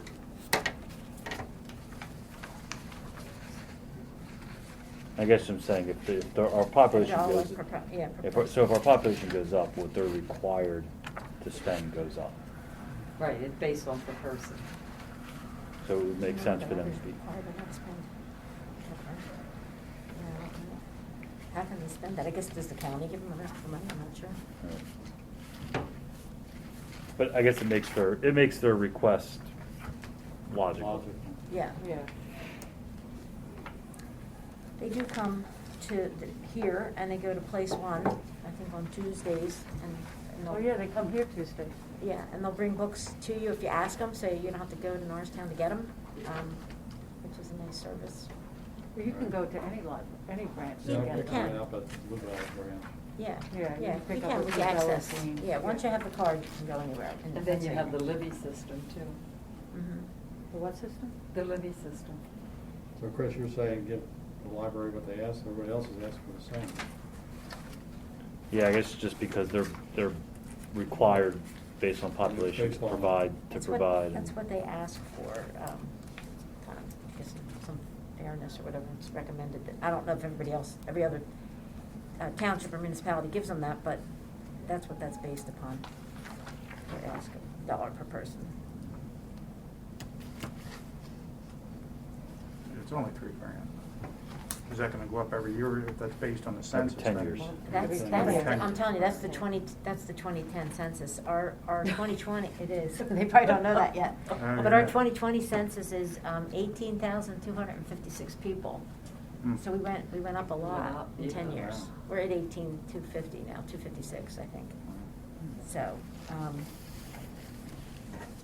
Always next like- year they'll that's probably always have that That's up. always an important number. I it always like is. to know that. Yeah, What was that final number? 18,256. 18,256. And that was our 2020, So I would be in favor of giving them, 16. I am, Yeah. yeah. I like Look it. at especially Just the if people in it's this room, based how on a many people use 10-year-old the library? population. Yeah, constantly. All the Right. time. Sorry, I use Amazon. not a big reader. Yeah, well. I'm waiting for the Temporary time to be able to be a big last reader. I know you Right. can get I- DVDs you and You read all books on- this, you got plenty of stuff to Let me read. see. I read so No much download today, I them. just want to go home and like I'm saying, relax. I do their own My list. eyes are I can tired. read whatever I But you can get I just a get lot of through reading all on that. DVDs, TV series. People stuff still like use DVDs? That's that disc, I right? know. Yeah, my son does. He gets them, all kinds of stuff for the kids and. Oh, well, a lot of people don't know all of the services the library offers. Like if you're paying for a lot of museums, you can get free passes to the library. Yeah, you can get. Stop at the library and you get, passes to the American Revolution Museum, which, that's not cheap. It's like $20, per- entry fee. Yeah, I mean, And you it's, can get 2 or 3, you can get like for a family of 4 at one shot. you can get CDs and some people rip them, but, that's not allowed, but I've heard about it. What's a CD? Yeah, way to get It's, music it's into not your- $5.99 a month, Chris. That's what it is. CD, come about on. Now, I can 0.1% of the understand if bank you were CD. confused about an 8-track. Certificate of deposit, maybe? That's in your world, a CD. I kid. Someday I'm sure I'll use the Some library. some people don't want to pay a monthly Right. fee. Why pay it? Yeah. Yeah. If you can get it at your library. Free is for me. Are we good on everything else on the top? Yeah. Community organizations? Everybody else the same level? To the same amount. You good? You good? Yeah. I think I'm with Fox Sue is really getting innovative. All right. So the sports organizations. next. The only sports pages are, 1-1 is a summary, and 1-2 of the sports organizations. The bottom of 1-1, I know a question about cash balances always comes up, but the bottom of that box on the far right, it shows the last reported cash balances for those organizations. Some of them got a lot of money. I'd love to know what this part. Wow. my Holy suggestion would, cow. my suggestion would be to continue what we gave last year for everybody. Well, we gotta be careful, because, whoops, if you got nothing, because. Because they didn't hold a season. Almost everybody had a season in 2021, right? Tim? The ABA, I don't believe had or did No, wrestling. no, there's a couple, there were two here listed for nothing, Yeah. right? And that was for the 2021. 21, and there was a Yeah. couple in 2020 who did not have seasons. Yeah, a lot didn't in 2020. Right. Mhm. Yeah, I mean, I know that there are some nice balances here for some of these organizations. I Like guess, $250,000? Right, I guess my thinking would be like, if we ever want to have a conversation about that, I think that needs to initiate at the Parks and Rec Board level and not something Not that we any- would decide tonight. But that But I mean, was if we why wa- you wanted to wait till now, so everybody got their check last year, Right. because you wouldn't ask them in March. I guess, I think what I mean is bigger picture. Okay. If this practice as a whole is something that we would want to think about because of these balances. It's Eliminating? questioning why we do it. But I Mhm. think for right now, in terms of just what they asked for this year, I guess my suggestion would just be that we continue to give what we gave in 2021. Even though they didn't go to the Parks Board yet. They didn't do their Parks Board thing yet. They would do that in March for the next year. Like, that's why. Right, they went earlier this year for what they're asking for right now, correct? They come in about April. Yeah, And then Well, they- well, that's when they get their What did they checks go in to, May. what did they go to the Parks Board for? But then they went to the Parks Board in April. So for that's what- why they got for their what we- checks. For what we have in front of us, asking for this making these requests, correct? I The- thought not. What Well, you're come approving on. now, we would hold until April. When they come to the Parks Board, once they come to the Parks Board and present, we would then release these checks. So what you're Oh. approving now would be released in April. So if you wanted to get that on track, now's the time. Otherwise, you're gonna wait another year, not a half a year. Because you won't bring them in April to show us their books, because we're not giving them anything for that year, so then, I mean, if you decided to stop this altogether, we wouldn't even ask them for their books. It's not our business, like, you know.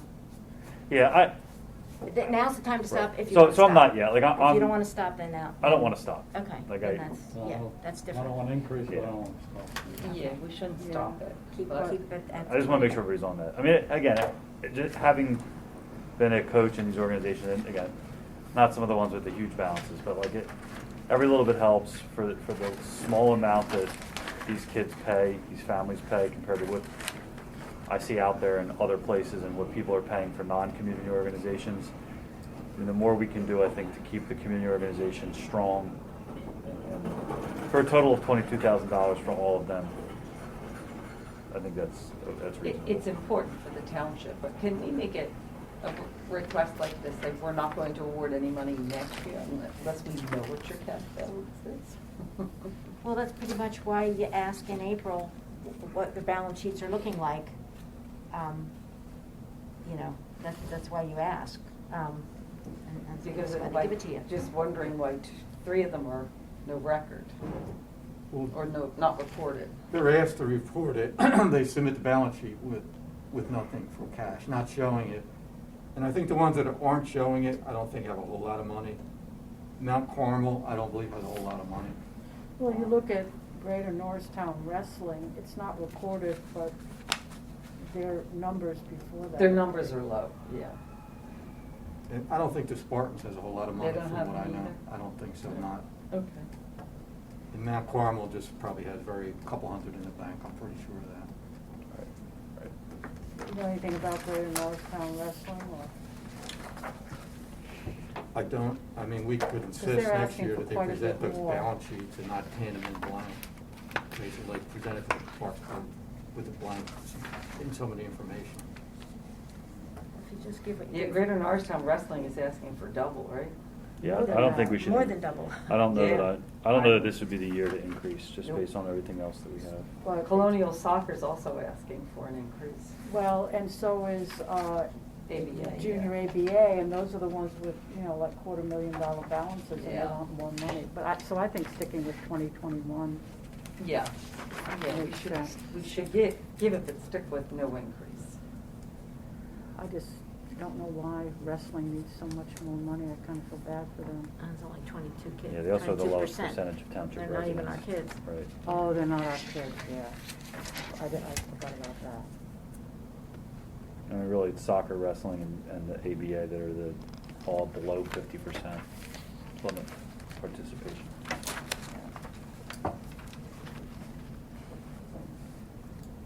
Yeah, it's interesting.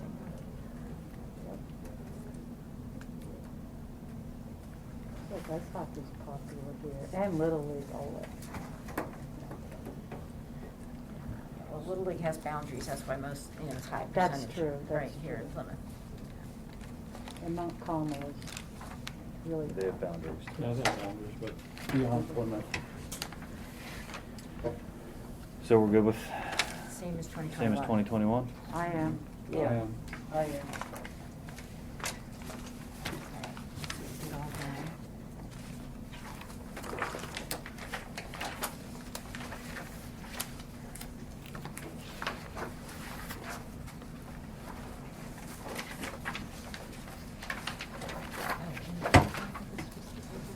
That's it. I think my daughter paid like 225 for soccer for my grandson, who The village is normally. Oh, not six yeah, yet. you pay a lot for that. Yeah. It's only Yeah. 125. Yeah. Women's is a bargain. You still have to go out and get their little cleats and their shin guards. I know kids that are so- paying north of $10,000 per summer for baseball, so. Really? So it's getting crazy out there. Sure is. It's getting crazy. Choices there. Parents with a lot of money. Or just what they're choosing to spend it on, I guess. Well, choosing to spend it on sports is good, but. Not that much. Academic tutoring would be even better. Well, when you put it that way, yeah.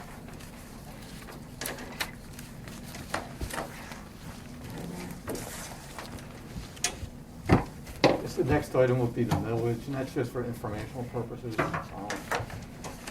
where's that? We'll have to know the millage, It's prepare not the in- final you don't have anything budget. for it. There's nothing There's no on paper there. for it. Uh-oh. I think the proposal is to increase it from 1.7 to 1.8. I think when the whole building project started, I think you've been given exhibits on several occasions that the debt service will be funded equally between EIT increase and real estate, and that's what this budget reflects. The EIT will go from 1% to 1.05%, and the real estate millage will go from 1.7 to 1.8, and that's roughly equal to the first debt service payment. Looking down the road, I would assume, and that's what we've been saying, it'll have to be done again next year. Yeah. The debt service will double, and we'll have to continue to increase the millage. I mean, that's kind of been the plan, and that's what this budget reflects. But in December, we have to vote on the millage. It'll be proposed as 1.8. And we'll have that No, ready. it makes sense, that's why we didn't sell the sewer system. Yeah. It was coming. And just so you know, so when they did the ordinance and the approvals from Harrisburg to borrow the money, we went for 18 million. Unless we wanted, I don't even know if we can ever use anything from the general fund, but otherwise the next borrowing's gonna, we'll have to go back to Harrisburg, get more money. I think we're gonna need more than another 9. I think the total's gonna be over 18. Unless you make it up out of the general fund. Unless you make it up out of the general fund. So we'll know, I guess, a little bit more in a week, what these numbers should look like. There's still building contingencies for field changes and that kind of thing, and then there's things that are not included, which are the architectural fees and the soft costs for like FF&E and other things like that. I have a feeling that it at this rate, I think it's gonna exceed 18, and so that, like we're talking about, this is the first payment, the second one could be higher than the first one if we have to borrow more money, unless we take, unless we take it out of the general fund, So this is based off of debt service for 9.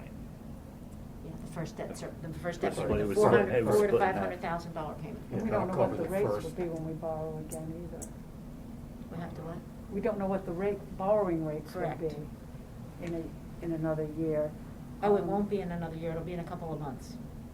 Oh, You then have I to guess we apply will for it. know. Yeah, it took a couple months to get it, but if we get things awarded in December or even January, they get started I mean, before the end of the year, we'll need to have, you know, it's a 16-month project, so, you know, by the end of the year, we'll probably have the second one I borrowed. keep forgetting Planned that the out, new yeah. year is not a year away. Oh, no. Back on the cost of the. 6 weeks away. I know. Oh, Karen, don't on say the that. cost of the township building, the contingency fees, I'm hoping if we don't have to use, Mhm. there's still upwards of 1.8 or 2 million in contingencies, I think, or is it down now to? I don't There were think 3 so. different contingencies. There were but several, I'm yeah. hoping that'll, what we pay for the FF&E out of the 800,000 for that, and some other things, so maybe, Yeah, there could be we'll some know after a things. week, but Well- I'm thinking in the next month or so, Well- we'll have a pretty good idea of what we're And when they all get there and get started, you know, maybe those change orders will start to come in. You would know better, do they? You have more at the beginning because then they get to see what they're working with, or No, they could be spread out evenly, It or all they could depends. be in We the don't have to middle? approve any change orders either. It's- No, but we You're may gonna find need out. something. Yes, Yeah. you're gonna need something. There's gonna be things that we want changed that we forgot or No, we we didn't don't. think of. No, Huh? we don't. No, we Nothing? don't. Oh, okay. That's the way you think. No more changes. It Changes cost happens. money. It happens, but. No, I know for a fact Yeah, that's what you're gonna yeah. spend, but I'm hoping you don't need that full. Contingent. I hope 1.5 so, to 2 too. million, right, and then you I can hope use so. some of that, that way, that 21 might actually be 19 or 20 It could versus be. 21, right, that's. It- It could be. I have a question. What about going back to the Harmonville wanting to borrow money in our name? Does that?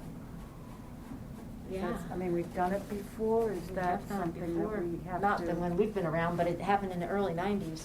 But theoretically, Um, that shouldn't affect the budget because. Because they would have to take it from this 500,000-600,000 that they're getting, and the capital, you know, I don't know when they want to replace trucks and whatnot, but they get 100,000 every year for capital, and then they get their, whatever number I we mean, just said. they're you know. going to pay, they're going to service the debt. We won't. Yes. We're just on They're the gonna hook if pay they don't us. They're- They're gonna pay us. They're gonna pay the Us to debt, pay yeah. We would pay it. So it would be a line Or item in on the our. future, we don't give on our- them, we just don't give them what they were given, that's a way to make sure we got it, but So have somehow. we But it would be a told us- line item on our budget, would be paying the Yeah, debt service I for guess. the, I think We could borrowed. just show the net.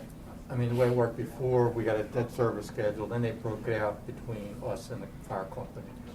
We budgeted ours, they paid theirs, so Did they pay us, though, do you think? they paid us, I believe. And we paid the whole And thing, then because we it was paid the borrowed. whole thing. I in mean, township's name. you could show it gross, the debt service and the money coming from Harmonville, or just net it out and just show the net debt service to the township. And Theirs would be a pass-through, do basically. we need to do something formal to tell them that we'll do this and, I don't know, I mean. well, I don't think they're not quite there yet, right? Are they?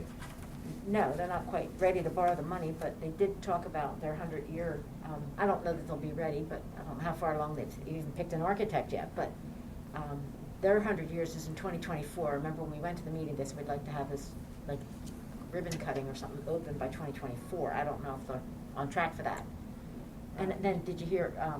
But are they aware, or have we told them that, yes? That they we can- would help them. That we would They help could- them? Yes. They know that? Yes, they do. Okay. Harmonville does, but did you, Plymouth asked, also, they talked about an addition to their building, which was news to me. I know they just did an addition, and they had some bunk rooms, and now it sounded, that was news to me that they want another Yeah. addition.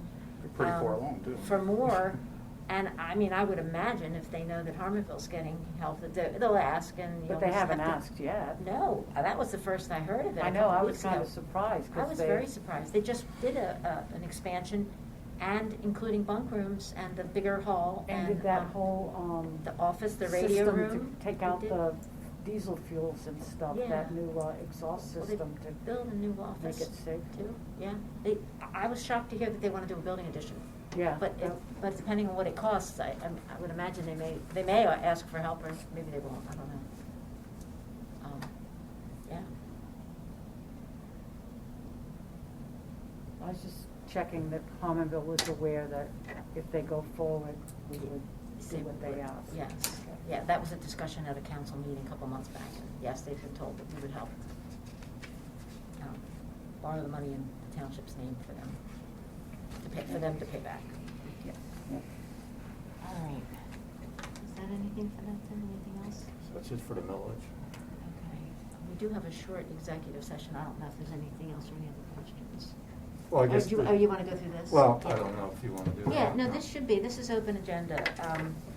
This was what Chris had asked me for earlier, So here, let's finish this one. I have to pass them around this way for one. This was, this was the costs for the, additional personnel, since we're not talking about specific people. This is what it would cost for the asks, and I think Tim had mentioned before, so in this draft budget are the request for salaries, for two patrolmen, for one police records clerk. Is that entry level, first class patrolman, is that? Actually, no, but, so depending on if they have been trained at the academy or not, they'd be probationary. Oh. So it takes a couple years to get to first class patrol, but it kind of gets there quickly, you know. But that's not our starting salary for an officer, right? Not for a probationary officer, no, but it is the starting salary, that's a first class patrolman salary. For there. first class patrolman. Yeah, and that you would reach within like 3 years, I guess after 3 years, the fourth year you'd be first class. Mm-hmm. So these are all for one, so, but two first class, two police officers Oh, okay, so were we're asked for. double that. Yes, at the Yeah. very bottom, I added up all 7 requested positions. Like I said, 2 officers, 1 police records clerk, 1 fire marshal inspector. And that would be in what department? And the fire marshal, he would report to the fire marshal. Would it be in code enforcement? Or? Yes, in code enforcement. Yeah, that was, Jim talked about that. Yeah, that's right. We have 1 full-time, and he has 2 part-time positions that he finds it difficult to fill. So he was asking to eliminate the part-timers and to hire a full-timer. Difference being you have to add on salary, pension, and all these other, extra fringes. And then Karen had 3 more employees here at the center. She told me 2 would be front desk, the 3rd would be part-time front desk and other fill-in. So we just listed at 3. Fill-in would be like the Maybe a fitness equipment room, attendant. fitness center. is supposed to be. Maybe fitness attendant. We're trying to do away with some of that if we can, because most people don't need to be watched while they exercise. You don't get watched if you're at No. Edge or, wherever else, so. I feel like people are watching me there all the time. I'm trying to learn a few things. Hey, tell me when, you don't even come here. So, but what's not in the budget is any of these, the fringes, so just the salary lines are in the budget. But of course, township provides healthcare,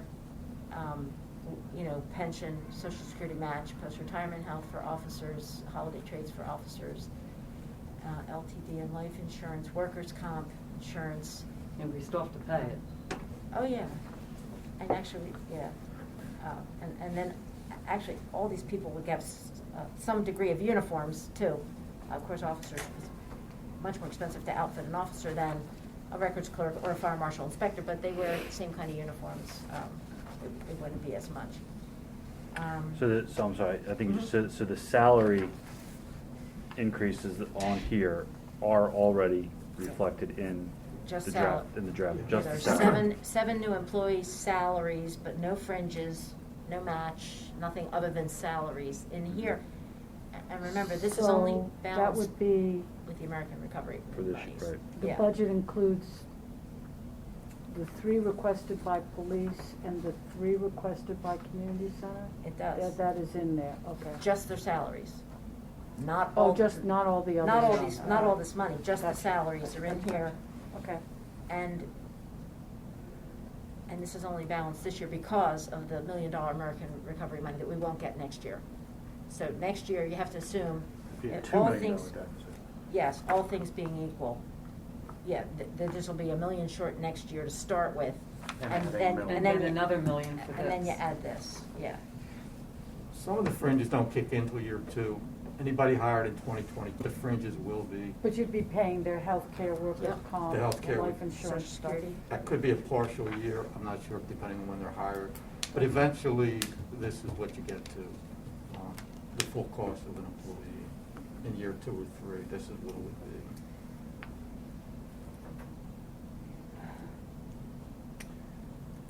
something not on here.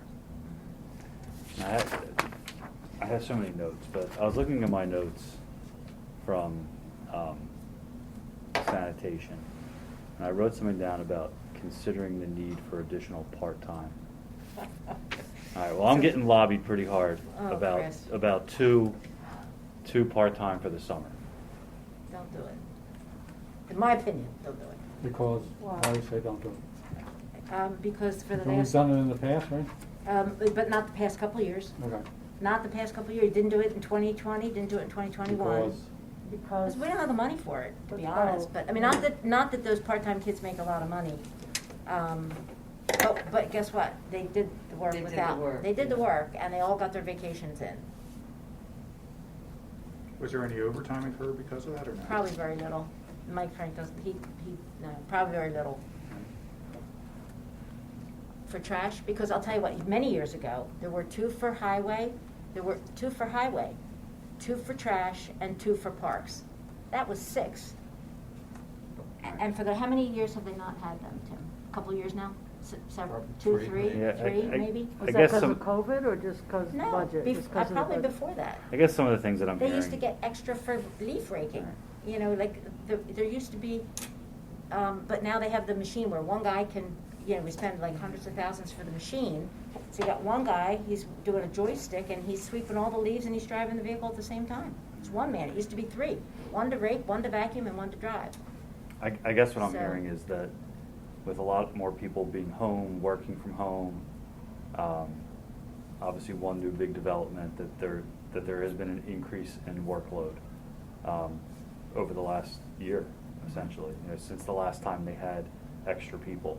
I guess magnified even more in the summer, because on top of people working from home and just producing more trash, the summer is probably always higher volume anyway. Well, it's because people take So- vacations. That was normally why. Right. Yeah. Because But I- somebody's gonna be on vacation. Right, but I guess, and again, Sam, like, add on top of that, the fact that they are apparently facing increased amounts just because there's more people, you know, at home, working from home, instead of going away. ordering during the- online. Yeah, but all the garage and basement cleanouts are done. They're Yeah. done. But that's not, I just I mean, know what you're I just saying, mean just- living at home and working at Yeah, home. that doesn't agree. happen over and over. I felt like the ask to me came in a very sincere way, for 2 people in the summer for a total of about $12,000. And I can see, don't worry, I'm really good at reading eyes under masks. Maybe, I think one of the things, as long as I've been on council, Chris has come to us every year with a budget that's almost exactly the same as the one before, or even maybe even a little bit less. For years, right? Many years. So what he's asking for the first time, that I can remember, to me is not a whole lot of money for someone who's kept within his budget. I know a lot of it had to do with, the 2-tier salary, but it's not just that. I mean, I was shocked, as long as I'm on council, people come with budgets and requests, and it's always more than what it was last year. I mean, that's normal. His never was, so now he has a small ask, and And it's modest. it's modest. The other That's thing my is argument. that our trash collectors are the best PR any township's ever had. They I are. mean, you gotta, I know people move here for the schools, but they also move here for our trash collection. I know how you feel, Karen, but Well, you know I what? love our trash department. Yeah, we all do. I miss twice a week in New Jersey, I can tell you that. Once a And you week. have to Summer's pay- coming, you'll get You it in the take all summer. your Do it wood- in the summer. your wood, Yeah. No, Carving. once a week. You know, no. if it's 2 for trash, are you gonna say none for highway and none for parks? I'm just saying, it's what I call assessing, it's starting something. I know.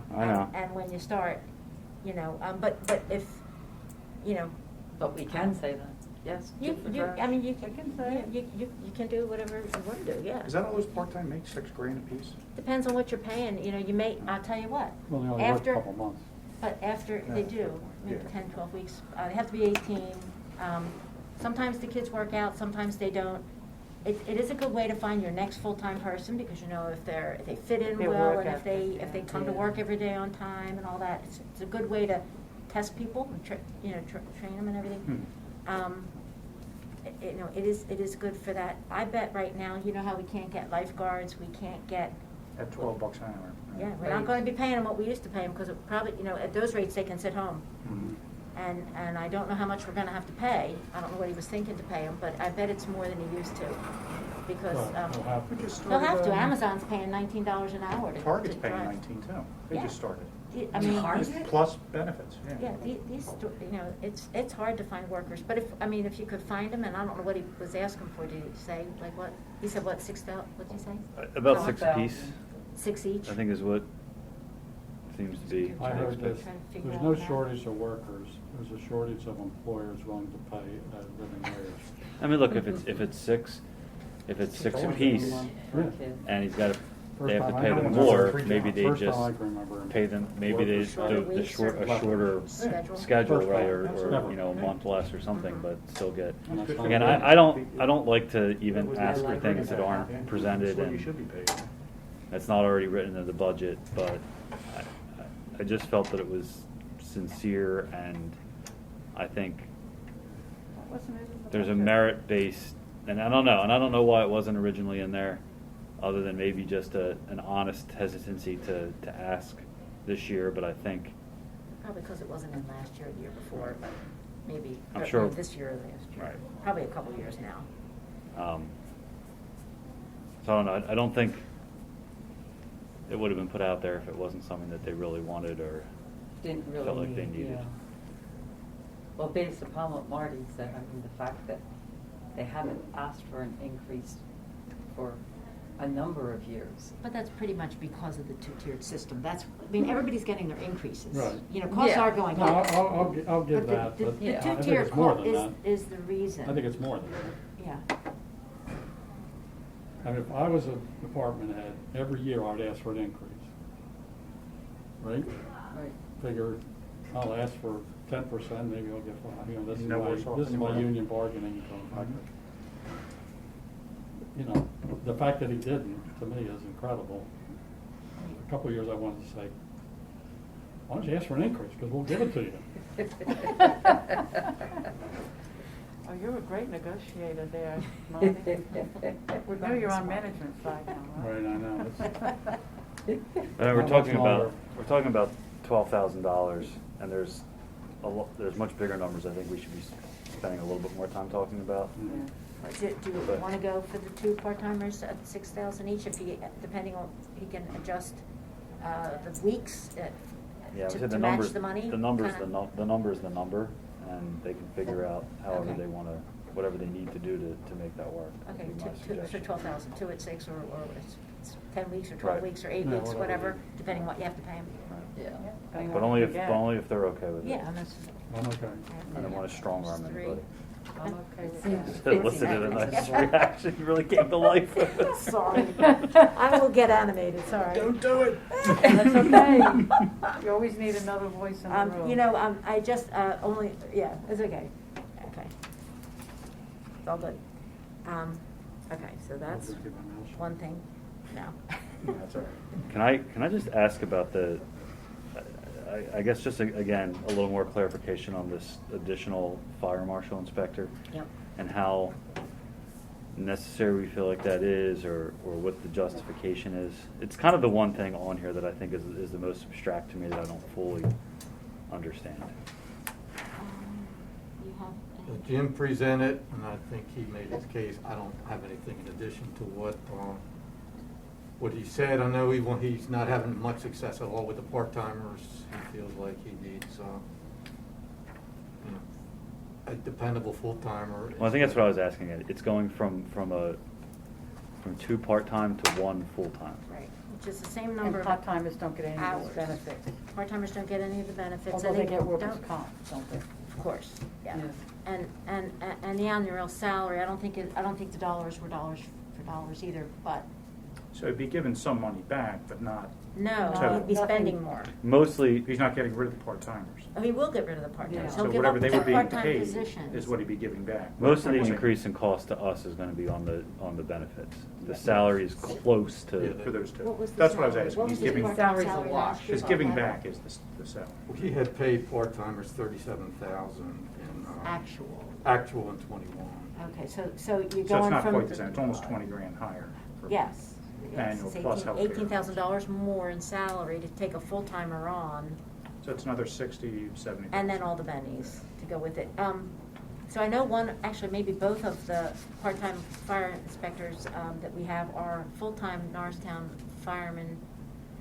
And right now, I think they are not allowed to work any extra outside employment, is what he told me. I don't know if that's due to COVID or due to overtime that they're being required to do there.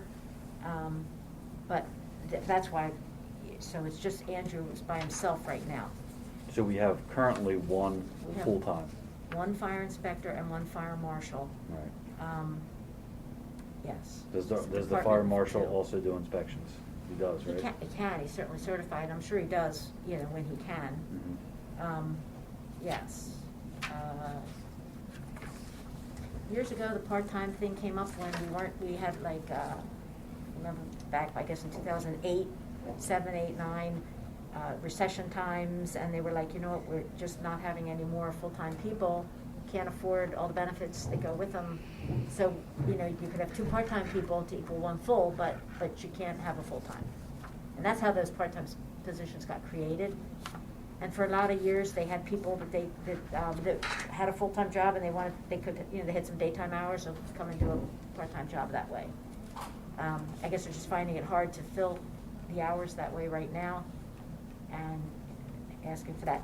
As far as the workload, I mean, two can certainly accomplish twice as much. It just depends on how often they get out. I guess, in the monthly report that you get when they get all the department records stapled together, it tells you how many fire inspections were done, how many follow-ups, because if you write them up and they have a lot of violations, you have to go back in them 10 days, 20 days, 30 days, whatever you gave them to fix it and keep following up. They're certainly doing a great job now. I mean, could they get twice as much done with 2 people? They should, Yeah, but they're only working part-time, maybe not. Or is it a Well, full-time? I'm just saying, If we went the to part, full- there are Yeah, no if you part, went there are no full. part, they're basically, the part-timers aren't coming around right now because they're not allowed, I think. So, When he did his presentation, he talked about his new software, which is gonna cost a couple $100,000. Isn't that gonna make the current people more productive just out of home? it will, because yes, they will be able to have a tablet in the field and they can just, they know what the fire code violation is. The computer will the tablet will automatically fulfill the violation, all the words, before they even leave. They can give the person the letter. They can have a little printer and print out a letter to say, here's your letter, here are all your violations. You have 15 days to fix these, 30 And days to it'll fix probably those. also generate all the follow-ups too.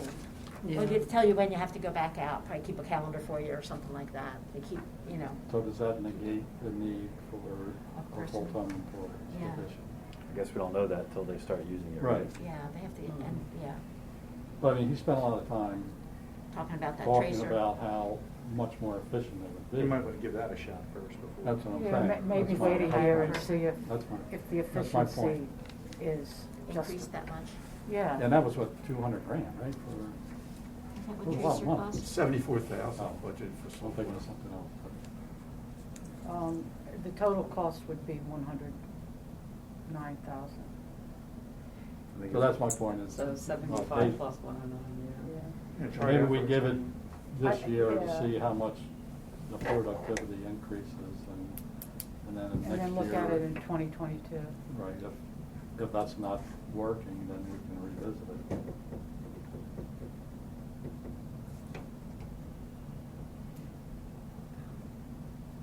How does everybody feel about that? I mean, I'm okay with that. I know Jim might not be, but I think it's prudent for us to try that first. Yeah, You're and I spending think we- 75 I think grand, we too. tell them that. Look, Yeah. Let's give this system, which he hailed as being able to, increase their productivity. Efficiency, Yeah, yeah, right, so certainly, yeah. let's give it a shot, see how, maybe it doesn't work, and then next year we have to look at it, or you have to look at it. Yep. All right. So we'll kind of say no to that one, right? Hold. It's a hold, yeah. Hold, not no. I'll change no to not yet. Not 2022. Yeah. How's Not that? yet. Okay, no to not yet.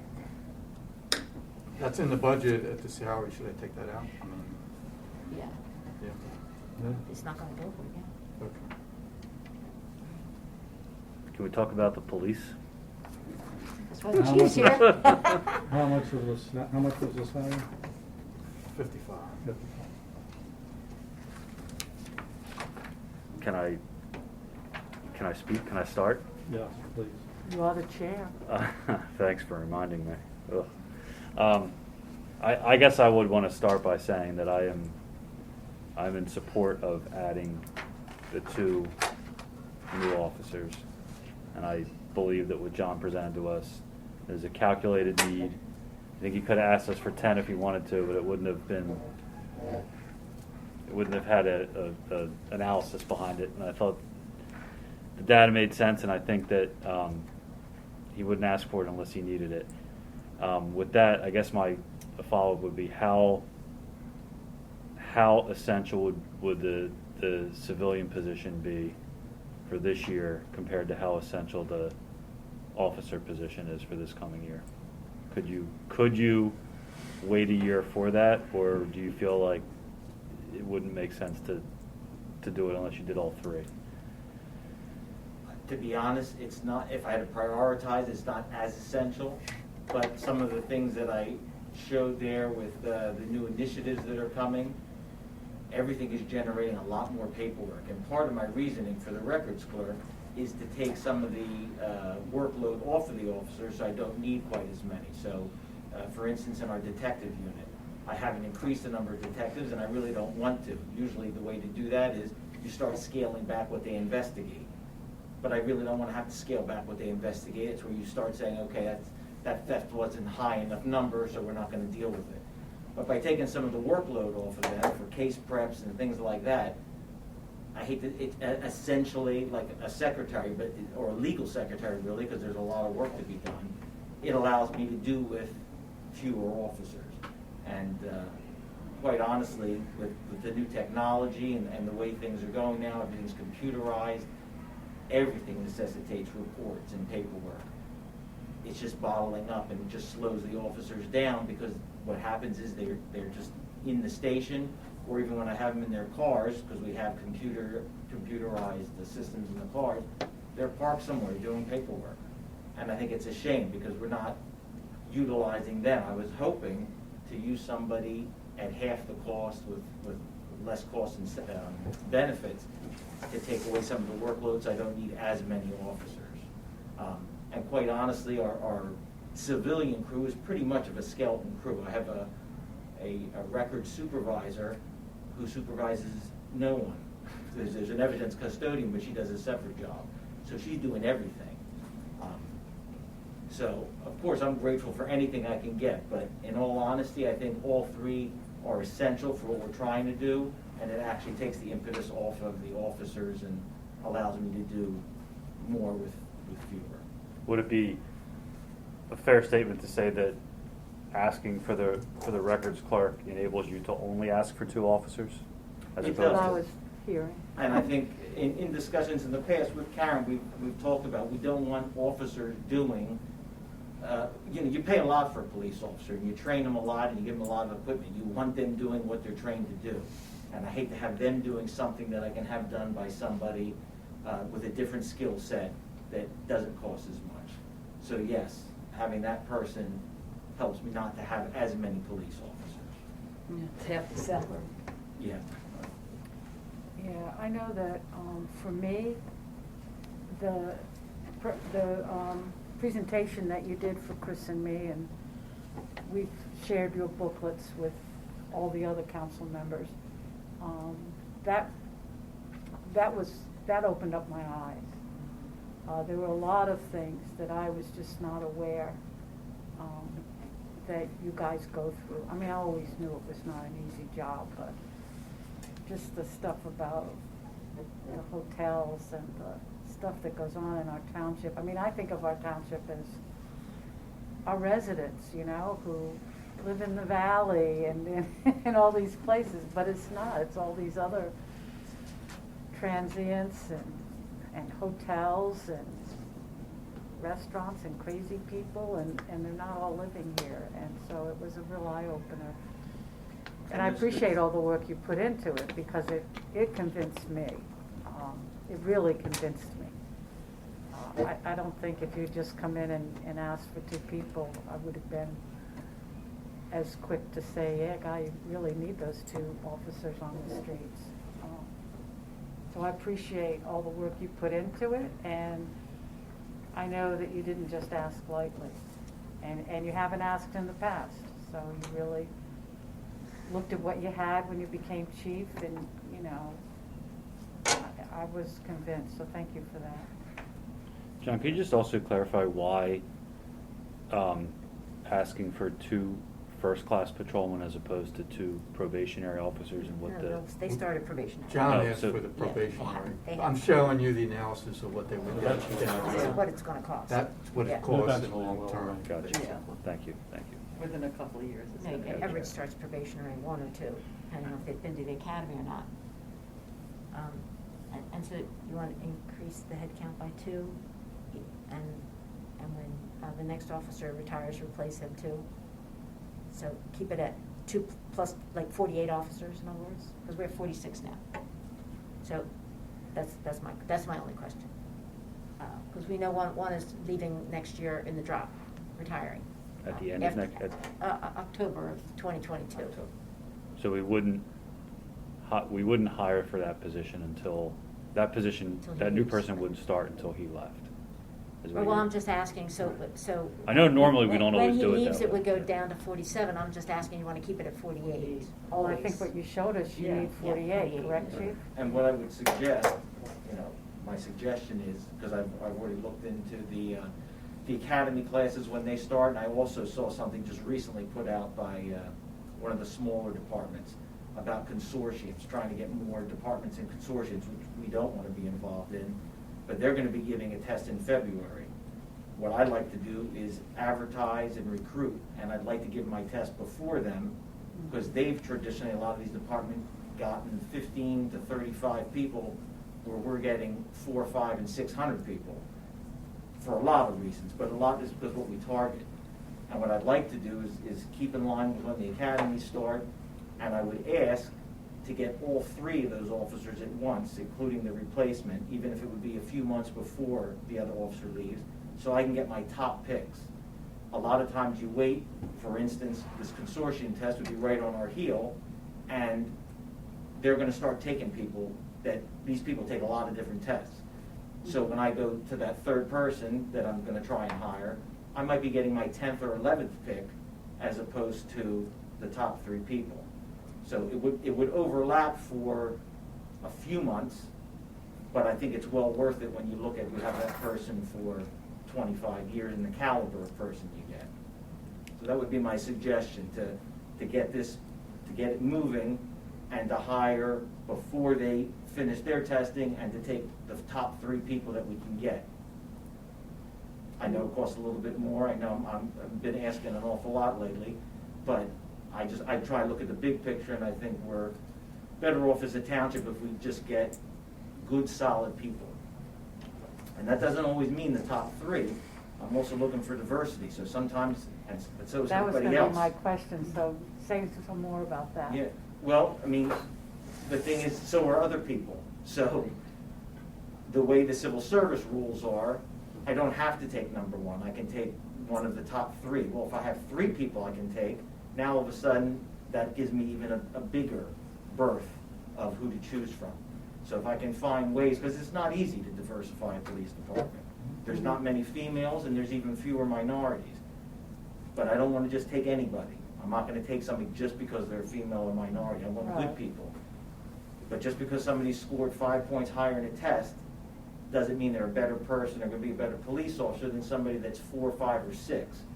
So I really want to just capitalize and get the best people I can, and if at all possible, use that to also diversify the department, because those opportunities are few and far between. So when would the hiring actually, when do you envision the hiring would occur? The process the way it is, and to make sure that just in case those people need the academy, it would be about June. To Okay, get so now. it's not gonna be January. No, in fact, I would actually like to That's start the recruiting now so that I could advertise sometime in Right. January, and by the time we'd be prepared, it'd be June. So when the drop officer's leaving in October, the replacement would have started in June or July or somewhere around It would that. start in June, which would But allow we me would also. not have been paying from January to June No, anyway. it'd be those summer months, which would also let me take somebody off the street since the officer retiring as a detective, and have that person get trained for a few months before we lose that detective, and then that's another full functioning person. Yeah, gotcha. So how are we gonna pay for this? Well, hold on, What do you want? before we get to that, any rebuttal on that Just one timing? Question. What if you could only get 2 out of 3? Would it be better, would you like it better to have 2 officers or 1 officer and 1 clerk? If I could only get 2, I would go with the 2 officers, because that would be my immediate need. I mean, because you talked about how the clerk does a lot of their work for them. It does. But a lot of the needs that I have right now are our traffic concerns, and how I also utilize our highway patrol to help with the more traffic details I do, the better I can keep some certain crimes down, like burglaries. And with all these new initiatives coming there, the first thing I need is officers on the street to be able to handle the influx of prisoners and arraignments and the new programs. And quite honestly, I'm concerned for the officers' safety and their mental well-being. I mean, they just need that help. I can't keep up. We've been able to keep up overtime as far as the funds go, but it's been hard to just get these guys to do it. They drag after a while. It just gets tough.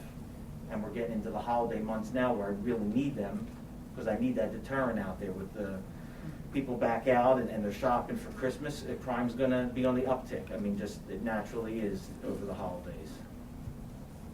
I don't know if you noticed, I tried to put some of the more unusual things in the council's mail for the meetings. If you noticed in some of our statistics, we had 10 stolen cars just in October. That's pretty high for this township, 10 in 1 month. I mean, that's the kind of little things that you don't see. So there is a lot going on out there, and you can't see it all. You just can't do it all if you just don't have enough people. If I asked you just a number offhand, and it might have been in there, but you may or you may not know it. You might have to get back to me. The number of calls that you receive in a year with firearms involved, or officer incidents with firearms involved. Not the officer's firearm, but No, I don't know offhand. I can tell you there was one, again, just last week at Plymouth Town Apartments where somebody was pistol whipped with a firearm, and the thing that struck me the most was not the pistol whipping. The magazine fell out of the gun, and we couldn't find it. The next day, somebody moved their car, because we were there all night, and there was the magazine. It was a 30-round magazine that was in this pistol. And it's just that thought of that, and this was a person that lived there too. This is not some transient. This is somebody who lived there. That's the kind of thing that makes you think twice when you're working and you're out on the street and get a call like that 2, 3 in the morning. Who's got a 30-round magazine for home protection? I mean, that's insanity. I mean, Well, this whole thing with large capacity magazines and assault rifles, it just boggles my mind that assault rifle ban didn't get renewed, the 10-year ban. But anyway, because it's putting you guys at risk. I mean, it puts us at risk, but we don't go into trouble, in danger the way you do. So it's just. So, here's my thought. It's a lot of money. But I read everything that you wrote, but the thing that convinced me is what you just said right now about your concern for the health and safety of your current officers in burnout. That's significant to me. I don't need to see any other charts and graphs. We're gonna have to find the money, as far as I'm concerned. You know, I've lived in the township 30-some years, and I never heard of any of this kind of stuff happening that's happening now. You know, that's just the way it is. It's the way of the world, and we don't live in a little oasis in the desert anymore. You know, we're connected to other places, so I'm convinced, at least for the two officers. I don't know about the clerk. Or you I talk read about your the health and the report, too, and I well-being, was that's. Incredibly impressed. And to me too, people move to an area, stay in an area, the area is maintained as a good area to live, if it's safe. That's the first thing people think about. Will I be safe there? And I think that's something that we have to guarantee as much as we can. Well, I think we have to think about their well-being as well. I Oh, mean, that's what I said, I'm what Marty- piggybacking just what to Marty said. Piggyback on what Marty said, Sure. the health and well-being, the emotional toll, and the chance for PTSD. I mean, I deal with lots of children with PTSD, and that is not something that goes away, and you don't want to have the working conditions of our township increase the possibility of that happening. I mean, you don't recover from it. It's a hard thing, and I would hate to see any of our officers get that way. Mr. Gannon, you had a question? I'm not sure if you want to hear what I have to say. but- I know your concern. I know your concern Um, is how to pay. What was our revenue down this year? Was it $1 million? Was it? And the Without- projection for next year was a deficit also. Without It the wasn't- American Rescue Plan money, what would it be? No, aside from that. Oh. In other words, our revenue from EIT and property taxes was down because people weren't working as much through COVID, correct, from last year? I think during COVID, we lost about $2 million between 20 and 21. That's what worries me. No discounting what the chief put out there, read Right, every right, line right, also right. that, how do we pay for this, not just next year, the year after, for the next 20 years? 50. Taxes. Whatever the case is, I was just, so. I'm just saying, if- it's a commitment to. This is gonna be on this 50 crew here, I'm not gonna be 25 years around, I'm of saying, but. working and 25 years of pension, it's a huge commitment. I'm just saying, as long as you come up with how you're gonna pay for this, Yeah. and then you look at this, there's people that requested 7 positions. How do we say we give the police 3, but we don't give 1 to the inspector, and we haven't even talked about the community center yet? Is it fair to, cut some out and not? So do you give everybody everything, or do you, I'm not sure if anyone wants to hear what I have to say. but Yeah, I don't think it's the year to do that. That's all I'm getting at. If revenues are down, and unless you raise taxes to cover this, how do you pay for it? We know from the township building, we're gonna be spending possibly $2 to $3 million more out of our budget, or our capital money, or general fund. balance. So, I'm just looking at this from a numbers point. I don't know how you get there. That's all, that's Do we my need a 2 higher cents. tax increase to cover to ensure the You gotta pay safety for of it our somehow. citizens? Either that or it comes out of the general fund. Well, at some point. I mean, I think we can pay for it next year. So, do you want to see that black schedule or not? The Yeah, what? for this one. And we're talking about it, might as well talk about it. Yeah, I Yeah. mean, so, who has copies? He got more copies of this one. But how do you pay for it? And pass it around, like. I don't mind giving people, any department what they need, as long as we have the revenue for it, or there's a plan in Yeah. place to say it's sustainable. Right. I don't think, That's my- saying we only have money for the next 3 years and then worry about it then, that's not a solution. That's what happened in the past number of councils. Kick the can down the road, I'm not a fan of that. Yeah. Mhm. Yeah, that's.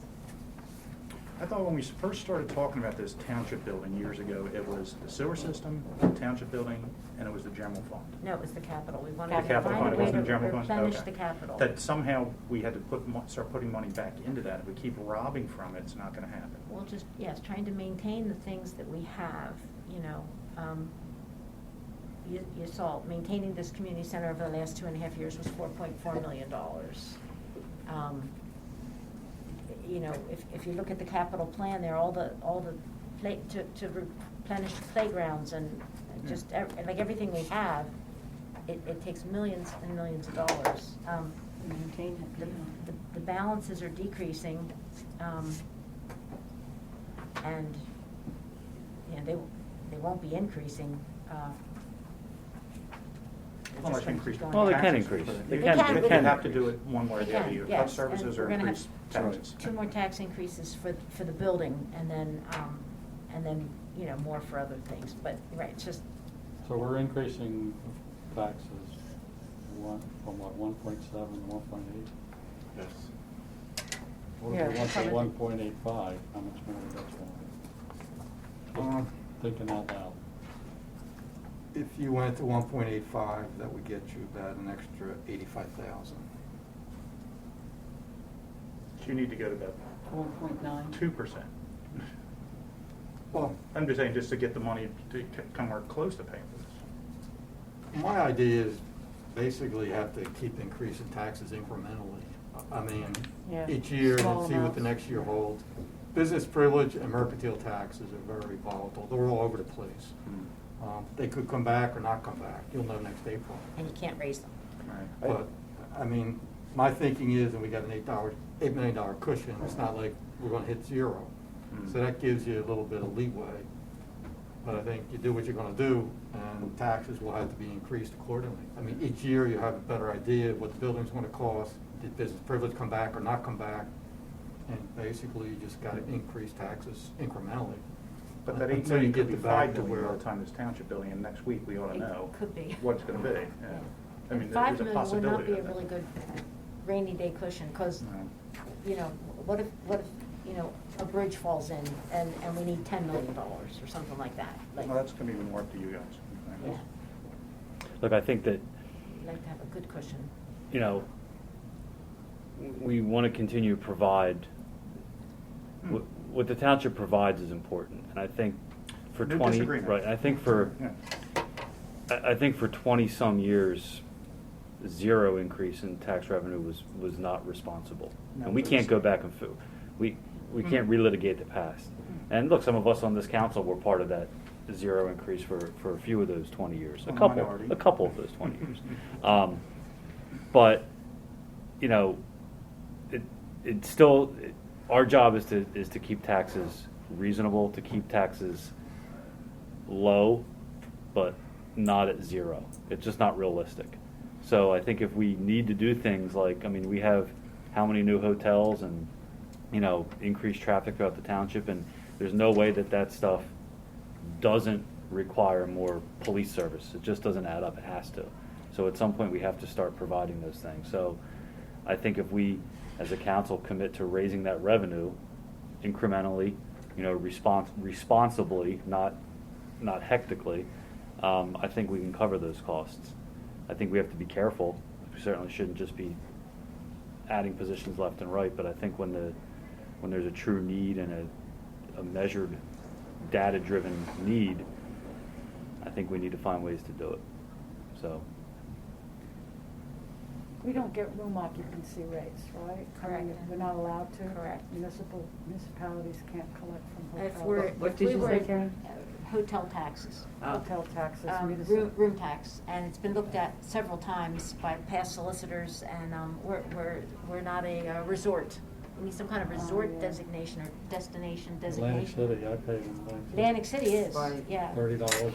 Yeah. Yeah. Some cities are, I don't know if Philadelphia has, but like a destination. Yeah, they do. Destinations can get it, but this is sadly not a destination. Legoland's not enough.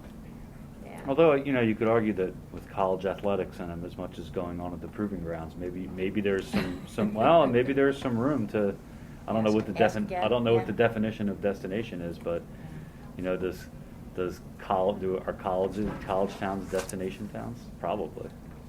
I don't I'll know. bet those towns get And hotels. state might be, but I don't know what you pay there. They're quite that state. And we could always ask Mike to look again, but I don't think, it's been looked at several Right. times. I know it and- has And we're been. not a destination. Yeah, Township is I not a know. destination, so. Trying to- We've been told several times that we can't charge a room rate. But we do need to continue to be creative in finding ways to make sure that our commercial business Thinking of ways. offsets the burden of our residential population. Okay, well, I guess, so is there a conclusion? I'm hearing 2 officers, but maybe not 100% on the clerk, so, or majority on the clerk, unless you.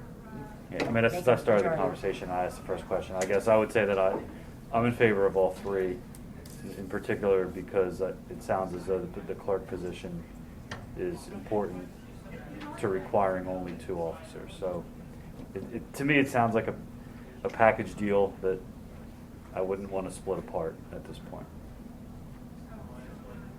I'm in agreement with Chris. I'm in agreement with Chris. I think we have to keep the township a destination. People want to move to. I mean, that's our destination. Unfortunately, it's People just wanna a move here. destination for living in, not for anything else. Yes. It's I'm not, I'm it's only not a in favor motion or a of vote, but. the records clerk, but I knew that was gonna go that way anyway. It's fine, it's good. It's just my opinion. That's good. It's a yes. You need other opinions. Yes. You need other opinions. Mhm. And I think just in terms of your equity question, again, keeping in mind that the fire marshal inspector is a hold. So it's not necessarily a no, but it's a hold and see what Well, I'm would be just- your. Let's see what the software does. Then we can talk about the And community. now we have center one more. next. And now we have one more. See, there's a person who slashed their budget in half for COVID and everything else, and if anybody deserves it, was my 2 cents. But So are these positions that she's asking for, like, we laid off a bunch of people, so these are just kind of like bringing back, not the same people, but the same positions that were before we had the COVID? that's what I'm bringing some of this stuff back. No, they're not. I don't, so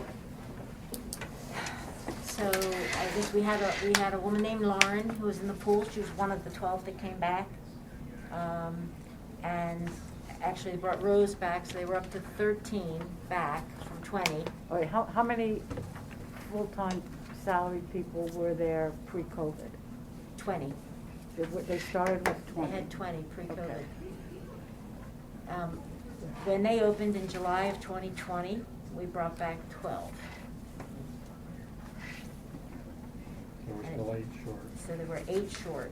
And then Karen asked, because they were having a hard time getting their vacations in and whatnot, they'd bring Rose back, a 13th person, and I said yes. They had 13.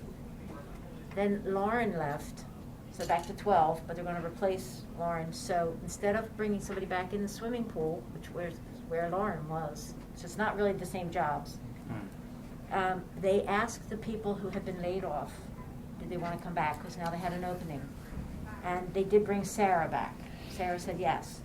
I think everybody else, I'd have to double check, but I think everybody else said, I don't want to come back. I have another job, I've moved on, I've gotten another job. So they're now 6 short?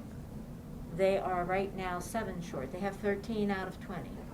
Oh, they're 7 They have- short. They're 7 from their original high, but again, We're not back to 100%. I just, I just don't think that it's sustainable to ever get back to the expenses that were spent. I just don't see how are you gonna pay for it? It'd be great if they could have all positions back and whatnot. They didn't bring back 2 admin positions, and they've been open a year and a half without them. So. The front desk employees, I mean, couldn't they work with part-timers there? So They that have been. all those That's the other. problem. They That's the have problem, been. you can't get 'em. Well, they have been. They have a lot of part-timers.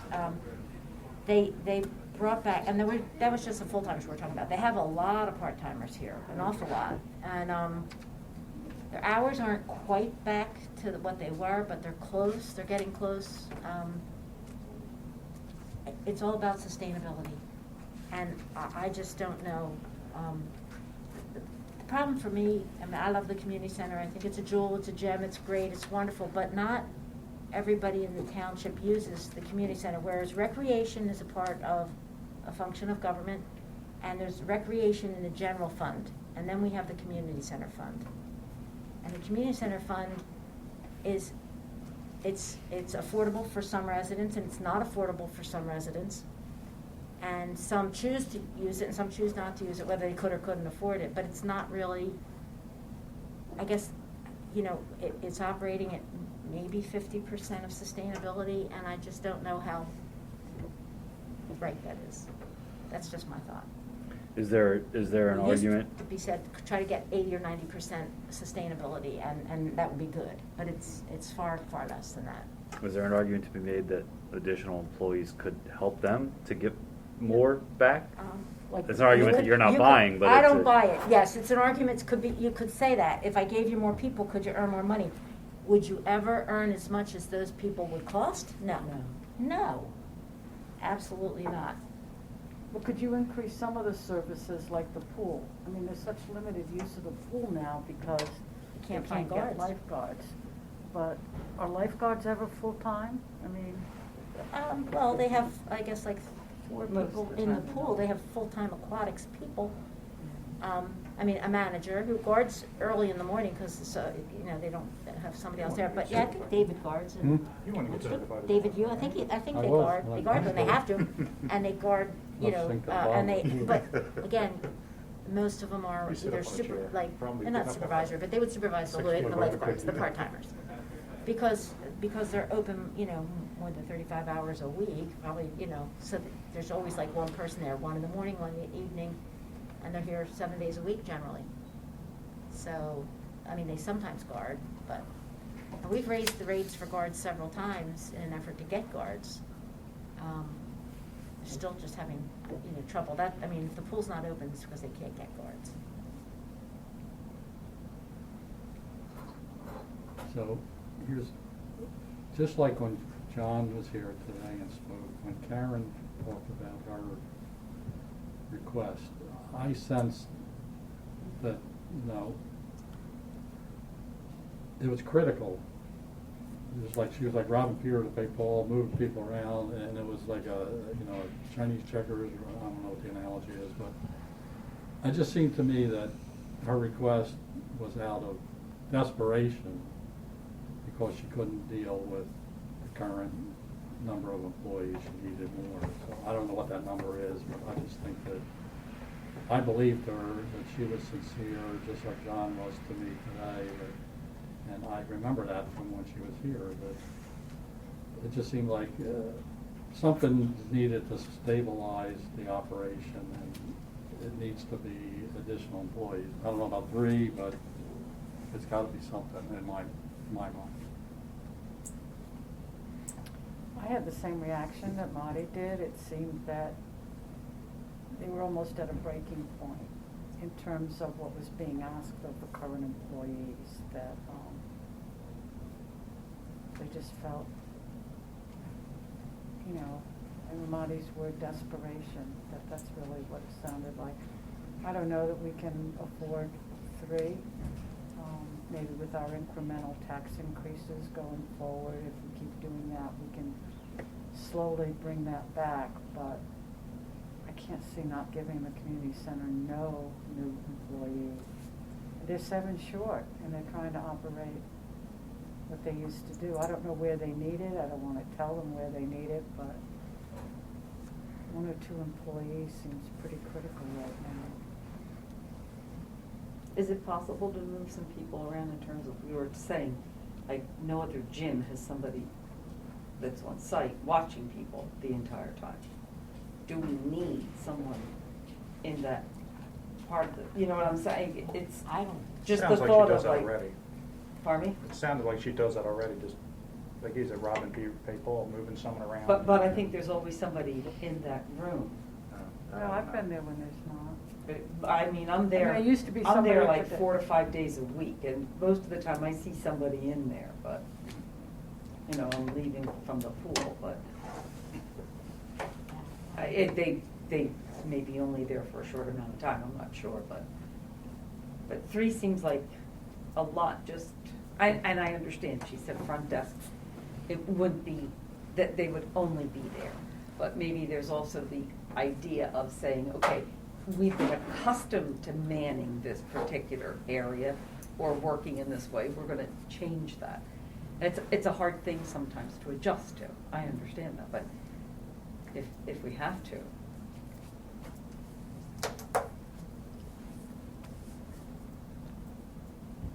Yeah, I mean, I 2 out of 3? Give them 2? Yeah, I'll leave that up to the chair, but I just think it needs to be increased, whether it's 2 or 3 or 1.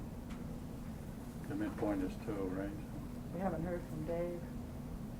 You haven't. I got a Do we no want button. to? I got a no button at home, I'm gonna bring it in for Dave.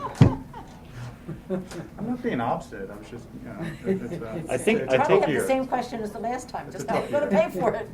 I don't want to. That would be my comment. I mean, I don't want to get off track here, but I think there needs to be some kind of separate, much bigger conversation about this building for the There future. really There needs to does. be a Yeah. real There really come to does. Jesus kind of conversation about where this is going moving forward. But I think in the short term, Well, would you hire 3 if I- we're gonna change things up and they thought they might lose their jobs again? No. Because I wouldn't. No, I wouldn't not hire them if 3. you thought you're gonna have to lay them off again. I mean, that would not be Right. smart or fair. I'm not Well, the being- revenue isn't coming back, I mean, there's no question. Right, not the way that the building I don't is know that it's currently ever going operating. back revenue-wise to where it was. I mean, you can bring the staff back, get 20 people, but the revenue's not gonna follow them. So I Yeah. think That's the basically. thing. But we've got so many fitness You're adding centers people, it's not around gonna here bring any now. revenue in. No. People are your highest expense. Yeah. And I really think maybe it's time to rethink the whole business model. Well, that's kinda what I mean. you know, Yes. From top So to But we bottom. can't- but we hire can't do that people now. tonight, but- But you Because wouldn't people are hire. going to Edge and there's a new But one you said if you're going gonna up do in my that, you area. wouldn't hire anybody. You wouldn't hire anybody, you wouldn't authorize it if you, and I agree, I think that's what needs to happen too. You'll lose next year probably $800,000 to $900,000 with the revenue shortfall and the fringes, so you're gonna be an $800,000 to $900,000 loss Without these. With the 13 people they have, with these. with these Current. That would animals. include these people. Okay, It would. 900,000. Probably $800,000 loss. We're also spending about $900,000 next year is budgeted for capital. So Good you transfer. gotta look at the whole picture, what they're bringing in, the capital needs. I don't think the revenue's ever gonna come back. I just think, It's a losing proposition. I just think there needs to be a top-down evaluation of the business model. What do you want this building to do, and what's the plan going forward? I just think it's not the way it used to be. I mean, it's 20 years old, it just had to have the $2 million roof, the generator, the HVAC equipment for 800,000. The pool pump room Pump is room. is Pump out. room's gotta get replaced. The pump room has to be replaced. Mhm. We have a $42,000 study going on. Rick got a quote from Snyder Hoffman to do the HVAC. I think that was like another 30,000 or something. And that's just to come up with the estimated cost in construction documents, which he thinks is in the $600,000 range to fix that pool pump room. The pool has to shut down for 3 months, he thinks, while they do that. Wow. I mean, you know, There's a there's. huge loss of income.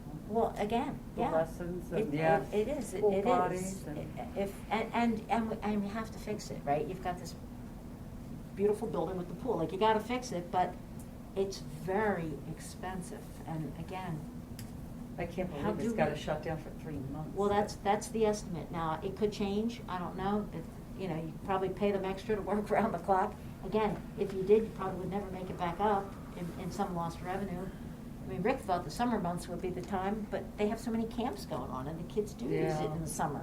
Yeah. Some people use outside pools, some people use the inside pools. That's a whole different discussion, when's the best time to do the job, but it has to be done. Mhm. It's just very, very expensive. And then shutting that down, you'll lose more revenue, and then more people And you'll have to will have freeze relocated to freeze somewhere their else. memberships, because if that's what they like to do, you know, I wouldn't wanna pay and not be able to use it, if that's what I do. There's some people just come in and swim, other people come in and just use the fitness center. That's a whole nother discussion, but, I don't know Yeah, if that seems temporarily, like you know. a discussion we should one- probably One have. would help, or none, but, you I think we know, gotta do something, yeah. because she seemed frantic, you know. maybe it's just 1 for now, but I don't think it can be 0. Just because of the way she testified and plus we pretty much given others what they asked for except for, well, a maybe or a hold. Yeah, I agree with that sentiment, and I don't say it to just throw money at at a problem that may not get fixed, but to at least maybe find some ways to tread water for a year. And see, again, these bigger conversations have to happen. I agree. This guy's chomping at the bit back there to get started, I can tell. Can't wait. Yeah, he's rethinking his decision right now. Man.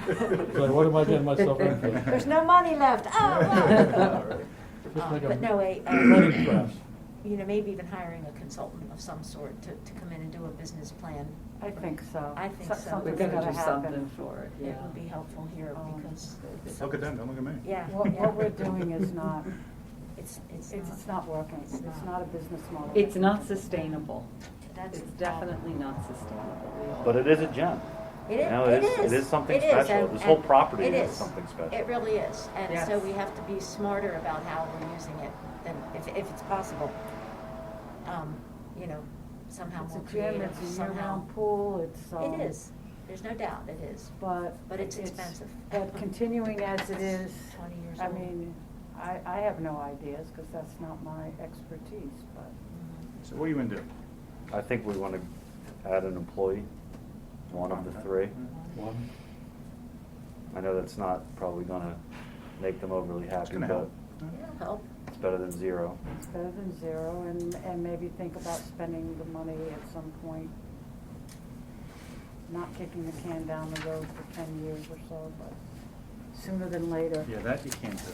A study of No, what just can kick we it down do the with road. this No, building. it's- Yeah, it's a losing. Right. No, that's what happened with the township building, and look where we are now, so. Yeah, it's Not never raising good to delay it. taxes We and have not to. fixing Everything property ages was a and bad needs model. to be replaced. Gotta be responsible.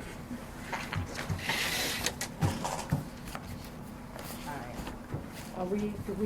I mean, I sort of vote for one person for now. Yeah, is that Until, right? until we get a study done to see where this building I'm is. fine Yeah, with that. I go with 1 too. You happy with that? Yeah, yeah, I'm fine with that. Okay. All right, good.